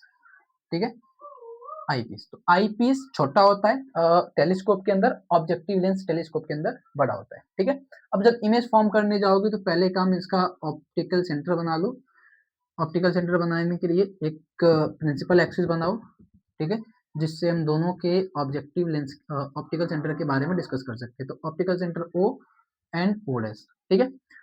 दूसरा काम, अब जब इमेज फॉर्म करना होता है तो सीधा सीधी बात करते हैं कि इसका जो फोकस होगा ये एफ नॉट लिखते हैं, इसका जो फोकस होगा एफ ई लिखते हैं, एंड इसमें ओवरलैपिंग करवाते हैं, क्योंकि इसका जो फोकस है भैया वो छोटा होता है, इसका फोकस बड़ा होता है। तो बड़ा फोकस है तो वो पार कर जाएगा इधर पे, क्योंकि सेम डिस्टेंस का बनाओगे तो इधर पे बनता है, ठीक है। एंड ये छोटा होता है तो छोटा का जो भी इसका डिस्टेंस बनाओगे, इधर एफ ई करके जो भी बनाए होगे आप, इधर का एफ ई इधर पे मिलता है एफ ई, एंड ये दोनों लगभग बराबर होते हैं। ये मैं उधर पे बोल दिया था, जो कि मुझको टेलीस्कोप में बोलना था, कंपाउंड माइक्रोस्कोप में मैंने बता दिया था ये चीज। मतलब क्या होता है एक्चुअली में, ये वाला लेंस जो होता है वो बड़ा होता है, ये वाला लेंस छोटा होता है, तो बड़ा होने की वजह से इसका जो फोकस होता है ना, इसके लेंस के फोकस को पार कर जाता है, ठीक है। ये बड़ा होने की वजह से इसके फोकस के लेंस को ये पार करके आगे पहुंच जाता है। एंड एक चीज और, ये दोनों चीज मतलब डिस्टेंस के हिसाब से, पॉइंट के हिसाब से सेम सेम होती है, एक ही जगह पे मिल जाती है। तो एफ जो होता है एफ ओ के लगभग बराबर ही होता है, ये चीज याद रखना।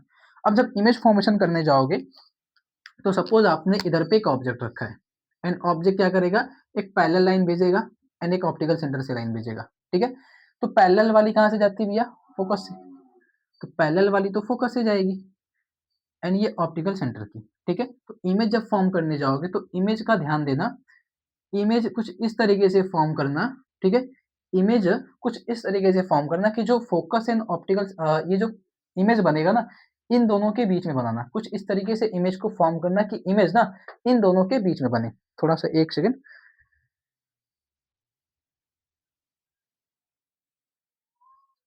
मतलब ऐसे इमेज बनाना, ध्यान देना। कह सकते हो कि इमेज, अच्छा, हमारे पास में टेलीस्कोप है ना, तो टेलीस्कोप के केस में क्या करते हैं पता है, अ, ये इमेज बनाना है तो ऐसे इमेज बनाना कि इमेज फोकस पे बने, क्योंकि अगर फोकस पे नहीं बनेगा भैया ना, तो ये इनफाइनाइट पे लेके भाग जाएगा।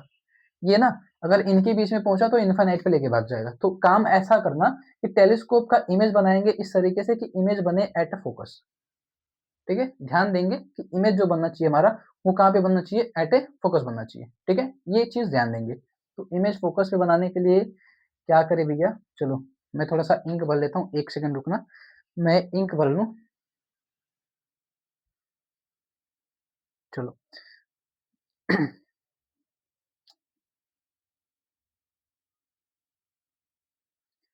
सुनना, हमको इमेज बनाना है ना, चलो इमेज बनाते हैं। अच्छा, ये टेलीस्कोप क्या करता है भैया, एक चीज ध्यान दो, तो टेलीस्कोप क्या करता है, ये दूर की चीजों को पास बनाता है। तो अगर हम इसके हिसाब से इमेज बनाए, ऐसे जब हम इमेज बना रहे थे तो हमारा इमेज फोकस पे तो नहीं बन रहा था, है ना, फोकस पे इमेज नहीं बन रहा था। दूसरा काम हम क्या कर सकते हैं, एक काम कर सकते हैं, हम दोनों लाइंस को पैरेलली लेके आ सकते हैं, क्योंकि टेलीस्कोप के अंदर जो होता है वो ऑब्जेक्ट जो होते हैं वो इनफाइनाइट्स पे होते हैं। टेलीस्कोप के अंदर हम स्टार्स वगैरह को देखते हैं तो बहुत दूर पे होता है, तो टेलीस्कोप के अंदर जो ऑब्जेक्ट रखोगे वो एट ए इनफाइनाइट रखा जाता है, ठीक है। एंड इनफाइनाइट से क्या करेंगे, सपोज करो हम पैरेलली लाइट लेके आते हैं, ठीक है। ऑब्जेक्ट जो है हम सपोज करते हैं कि इनफाइनाइट पे मतलब कहीं पे रखिए, एंड उनसे हम पैरेलल लाइट लेके आते हैं, ठीक है। पैरेलल लाइट्स लेके आओगे कैसे, एक लाइट भेजेंगे ऐसे, ठीक है। पैरेलल जो भी लाइट आती है भैया, वो क्या करती है, पैरेलल वाली लाइन क्या करती है भैया, वो फोकस पे जाके मिलती है, ठीक है। पैरेलल वाली लाइन क्या करती है, वो फोकस पे जाके मिलती है। तो ऑप्टिकल सेंटर से एक लाइन भेज देना, एंड एक लाइन ऐसे भेजना, तो ये लाइन जो जाएंगी ये कहीं ना कहीं तो जाके टकराएंगी, ठीक है। ये क्या करेंगी, ऐसे जाएंगी, मिलेंगी एट ए फोकस, क्योंकि जो पैरेलल लाइंस भेजते हो, पैरेलल वाली लाइन भैया हमेशा फोकस पे होके जाती है, ठीक है। जैसे ये कोई लेंस है, फोकस से अगर कोई लाइन भेजोगे, सपोज ये फोकस है, मतलब अगर कोई लाइन पैरेलली भेजती हो तो फोकस से जाती है, एंड अगर फोकस पे ही भेजो, जैसे अगर ये सपोज फोकस पे भेजना है, तो कोई पैरेलल वाली फोकस पे जाती है, तो पैरेलल ऊपर से कोई लाइट आ रही है आ रही है आ रही है, तो वो जाएंगे तो जाएंगे जाएंगे तो जाके आके आपके फोकस पे जाके मिल जाती है। मतलब इधर से आएगा, ये थोड़ा सा बेंड होगा, एंड ये थोड़ा सा बेंड होकर नीचे आता है, एंड ऑप्टिकल सेंटर वाली भैया सीधे सीधे निकल जाती है। एंड एक चीज ध्यान देना, जैसे अगर ये कोई लेंस है, ठीक है, पैरेलल कोई लाइट्स भेजो, तो पैरेलल कोई लाइट्स भेजती हो तो क्या करती हैं, वो जाके फोकस पे कन्वर्ज कर जाती हैं, ऐसे इमेज बनता है। वही कॉन्सेप्ट यूज करेंगे कि हम इनफाइनाइट से कोई ऑब्जेक्ट सपोज करते हैं कि ऑब्जेक्ट हमारा इनफाइनाइट पे, ठीक है। ऑब्जेक्ट इनफाइनाइट से, एंड इनफाइनाइट से लाइट रेज आ रही है आ रही है आ रही है, एंड ये ऑब्जेक्टिव लेंस पे जाके मिली, एंड ऑब्जेक्टिव लेंस ने क्या करा, ऑप्टिकल सेंटर वाली लाइन को सीधा भेज दिया, एंड जो ऑब्जेक्ट ऊपर से आ रही थी उसको थोड़ा सा बेंड करके नीचे भेजा, इमेज बनेगा आपके फोकस पे, क्योंकि कॉन्वेक्स लेंस का काम ही ये होता है, वो इमेज को मतलब लाइंस को फोकस पे इकट्ठा करता है। ठीक है, एक तो काम ये हो गया। दूसरा, जैसे ही ये बनेगा ये एज ए ऑब्जेक्ट की तरह बिहेव करना स्टार्ट करेगा। ये तो बहुत बड़ा बना दिया मैंने यार, बहुत ही बड़ा बना दिया। इसको थोड़ा छोटा बनाते हैं, क्योंकि छोटा नहीं बनाओगे तो ये ऑब्जेक्ट तुम्हारा यहीं पे अटक जाएगा फिर तो। इसको थोड़ा ना छोटा बनाते हैं, ठीक है, क्योंकि हमको इमेज का भी क्या ध्यान देना है, इसके लिए भी इमेज फॉर्म करना है ना।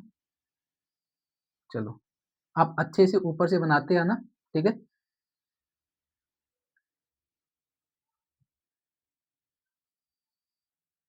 ये इस तरीके से,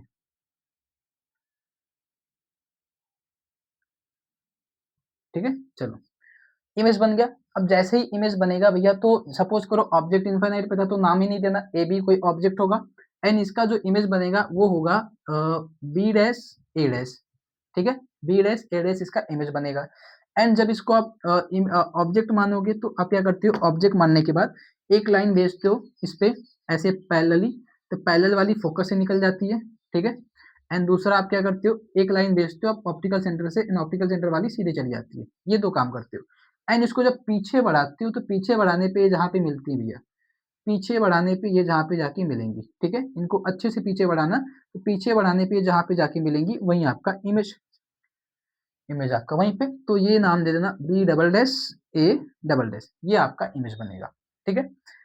पीछे वाले कॉन्सेप्ट है, बस ध्यान देना है कि हमने लाइट्स को पैरेलली लेके आया तो फोकस पे जाके मुझे बस इतना सा काम करना है, बाकी सारा काम पीछे वाला है।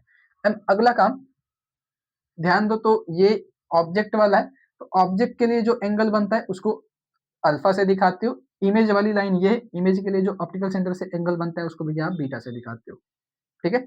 एंड सेम चीज ये एंड ये चीज अगर आपस में बराबर दिख रहे हैं, देखो आमने सामने का एंगल है ना, सामने सामने का एंगल, तो इसको भी अल्फा दिखा सकते हो, ठीक है। अब अगला काम, आप मैग्निफिकेशन निकालोगे इसके अंदर, तो मैग्निफिकेशन का फॉर्मूला बीटा बाई अल्फा, ठीक है। And for a small angle, for a small angle के केस में क्या होता है, M is equals to tan beta by tan alpha, ठीक है। ये होता है tan beta by tan alpha small angle के केस में। अब टेन बीटा क्या करोगे, टेन बीटा की वैल्यू हमने पीछे भी एक बार निकाली थी। टेन बीटा क्या होता है, परपेंडिकुलर अपॉन बेस, तो टेन बीटा इस वाले एंगल में देखो परपेंडिकुलर अपॉन बेस, तो A dash B dash divide by B dash O dash, ये हो जाएगा। फिर टेन अल्फा के केस में देखोगे, मैं टेन अल्फा के केस में ये एक ट्रायंगल है, A dash B dash perpendicular upon base B dash O, ये सीधा सीधा काम बनेगा A dash B dash divide by B dash O, ठीक है। एंड दूसरी चीज चलो बाद में देखते हैं, इसको डिस्कस करते हैं। ये देखो कैंसिल आउट हो जाएगा, एंड ये ऊपर जाएगा भैया तो B dash O and divide by B dash O dash, ठीक है। ये बना हमारे पास में। अब बी डैश ओ एंड कहाँ कहाँ पे देखो, बी डैश ओ ये है, तो ये तो भैया ऑब्जेक्ट का डिस्टेंस है, ऑब्जेक्ट का फोकस है। देखो ये ऑब्जेक्ट है एंड एफ ओ है, तो बी डैश से लेके ओ, ऑप्टिकल सेंटर एंड फोकस के बीच के डिस्टेंस को फोकल लेंथ कहते हो, ठीक है। तो ये जो बी डैश ओ है हमारे पास में, ये focal length of the object आ जाएगा। सीधी सीधी बात दिख रही है कि ये ऑब्जेक्ट है, optical centre and optical centre के बीच, एंड ये फोकल है, प्रिंसिपल फोकस एफ ओ, तो F O and optical centre के बीच के डिस्टेंस को फोकल लेंथ कहते हैं, सीधी सीधी बात है। तो बी डैश ओ का जो डिस्टेंस होगा वो एफ ओ के बराबर होगा। बी डैश ओ डैश क्या है, तो बी डैश ओ डैश ये है, बट हमने एक चीज डिसाइड करी थी कि एफ ई एफ ओ के लगभग बराबर है। हमने एफ ई एफ ओ के लगभग बराबर ये कंसीडर करा था कि एफ ई जो होता है वो एफ ओ के पॉइंट पे ही होता है, मतलब जो बी डैश ओ होगा वो एफ ई के बराबर होगा। बी डैश जो होगा भैया वो लगभग एफ ई के बराबर होगा, ठीक है। बी डैश जो होगा, ये बी डैश वो पॉइंट इधर पे भी वही सेम सेम आएगा, क्योंकि एफ ओ को हमने एफ ई पे कंसीडर करा था, क्योंकि दोनों बहुत पास पास में होते हैं तो लगभग बराबर मान सकते हैं।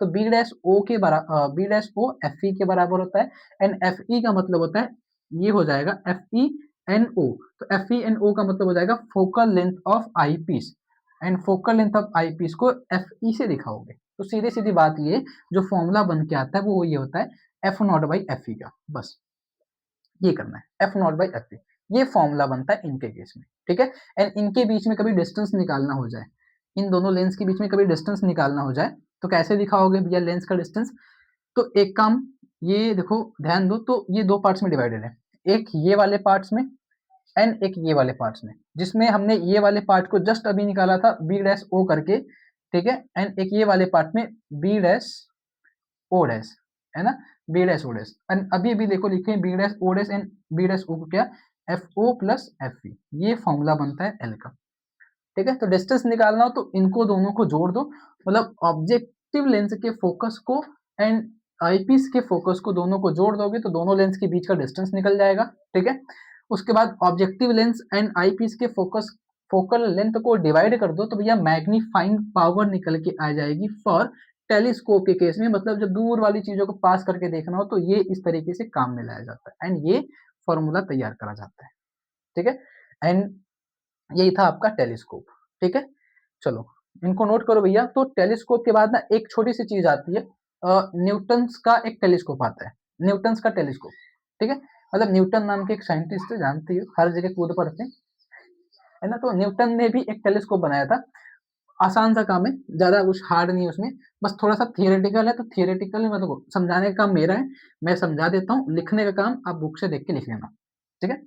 उसकी थियरी आप बुक से चाहो तो लिख लो, क्योंकि एक्चुअली ना वो कभी एग्जाम वगैरह में नहीं आती है। तो न्यूटन्स टेलीस्कोप नाम से एक टॉपिक मिलेगा आपको बुक में, न्यूटन्स टेलीस्कोप। ये क्या होता है भैया, ये एग्जाम वगैरह में समझ लो 1% चांसेस आने के, कभी नहीं आता। एंड एक्चुअली ये होता क्या है, इसमें ना ये काम करता है बेस्ड ऑन रिफ्लेक्शन, ये रिफ्लेक्शन पे काम करता है। अगर आप ध्यान दिए होगे तो हमने जो सारे कैलकुलेशंस करे हैं ना, सारा जो लेंस वगैरह फिगर वगैरह बनाया था, लेंस में करा था, लेंस के अंदर रिफ्रैक्शन होता है। तो हमने जो अभी अभी टॉपिक्स पढ़ी है ना अभी सारी क्या, वो सब रिफ्रैक्शन पे काम कर रही थी। बट न्यूटन का जो टेलीस्कोप होता है भैया, वो रिफ्लेक्शन पे काम करता है, मतलब उसके अंदर लेंस नहीं लगाते, मिरर लगाते हैं, मतलब मिरर लगा के बनाया। तो इन्होंने मिरर लगा के एक टेलीस्कोप बनाया था। वो एक्चुअली कैसा दिखता है, इस तरीके से एक डब्बा होता है, ठीक है। एंड ये होता है आपका ना ऐसे बनाते चलो, ये होता है एक कॉनकेव मिरर, ठीक है। इसको ना कॉनकेव मिरर कहते हैं। अगर आप ध्यान दो तो जो रिफ्लेक्टिंग सरफेस है वो बल्गिंग इन है, तो इसको कहा जाता है concave mirror. And concave mirror क्या करता है भैया, लाइट्स को एक जगह पे इकट्ठा करता है। एंड इसमें कैसे बनाया था उन्होंने, इधर पे एक होल छोड़ दिया था, इधर पे एक आई पीस लगाया था उन्होंने, ठीक है। इधर पे आई पीस था, मतलब आई ऑब्जर्वर होगा कोई, इधर पे कोई आंख लगा के बैठा होगा जो देखने वाला होगा, ठीक है। इधर पे क्या करते थे, एक आई पीस बनाते थे। उसके बाद इधर पे एक उल्टा, ठीक है, एक उल्टा कॉनकेव मिरर बनाते हैं ऐसे, कॉनकेव मिरर। बल्गिंग सरफेस जो है वो, मतलब जो रिफ्लेक्टिंग सरफेस है वो बल्गिंग आउट होती है, ठीक है, उसको आप बोलते हैं कॉनकेव मिरर। तो ये कॉनकेव मिरर है जो कि उल्टा बनाया जाता है इसमें, मतलब उल्टा रखे थे। कॉनकेव मिरर कुछ ऐसे होता है, तो इसी चीज को ऐसे घुमा के रख दिए थे इसमें, ठीक है। अब कैसे होता है क्या इसके अंदर, जैसे ही कोई लाइट रे आती है पैरेलली, अगर कोई लाइट रे आ रही है, ठीक है, सपोज करो कोई लाइट रे पैरेलल आ रही है एंड कॉनकेव मिरर से पहले जाके टकराई, और जो कॉनकेव मिरर क्या करता है, लाइट को इकट्ठा कर लेता है। जैसे ही लाइट टकराती है ना, तो आके इसके इकट्ठा होने का मतलब इस जगह पे आके मिलती है, ठीक है, इस तरीके से। तो ये इधर पे आना चाहती है, जैसे इधर पे आना चाहती है, ये क्या करता है कॉनकेव मिरर, ये लाइट को फैला देता है, चल इधर, तू चल इधर, ऐसे, ठीक है। एंड इधर पे जाके मिलती है भैया, एंड इधर पे जाके इमेज को बना देती है। एंड इधर पे आईपीस रखा है, ऑब्जर्वर बैठे बैठे देख रहा है। तो इस तरीके से इसमें इमेज फॉर्मेशन होता है कि एक कॉनकेव मिरर लगाते हैं, एक बॉक्स के अंदर कॉनकेव मिरर बनाते हैं, बीच में होल छोड़ देते हैं और ऑब्जर्वर को बैठा देते हैं ताकि वो कोई देख सके, ठीक है, जिसको आईपीस बोलते हैं।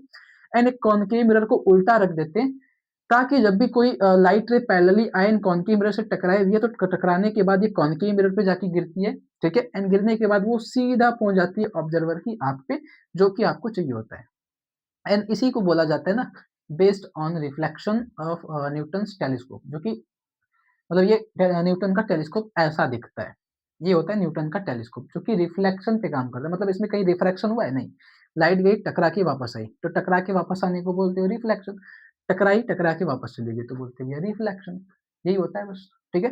तो अब इसका फायदा बस ये था कि इसमें ना मीडियम वगैरह का रिक्वायरमेंट नहीं रहता, इसमें ना मीडियम का कोई झंझट नहीं रहता। तो यही इसमें फायदा था कि न्यूटन का जो टेलीस्कोप था, इसमें मीडियम का कोई रिक्वायरमेंट नहीं था, तो बस ये इनका फायदा था।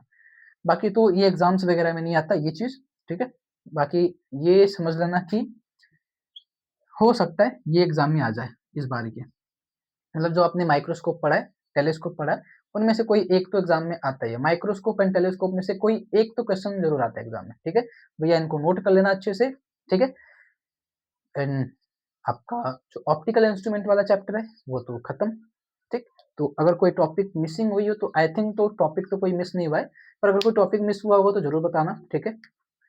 उसका एक सेपरेट वीडियो बना देंगे, ठीक है। बट आई थिंक कोई टॉपिक मिस नहीं हुई है, तो सारा टॉपिक्स कवर अप हो चुका है एंड आपका ऑप्टिकल इंस्ट्रूमेंट भी खत्म एंड रे ऑप्टिक्स हमने पहले ही डिस्कस कर लिया था। तो कोई भी डाउट हो तो भी आप कमेंट जरूर कीजिएगा, ठीक है। मिलते हैं नेक्स्ट वीडियो में, तब तक के लिए थैंक यू।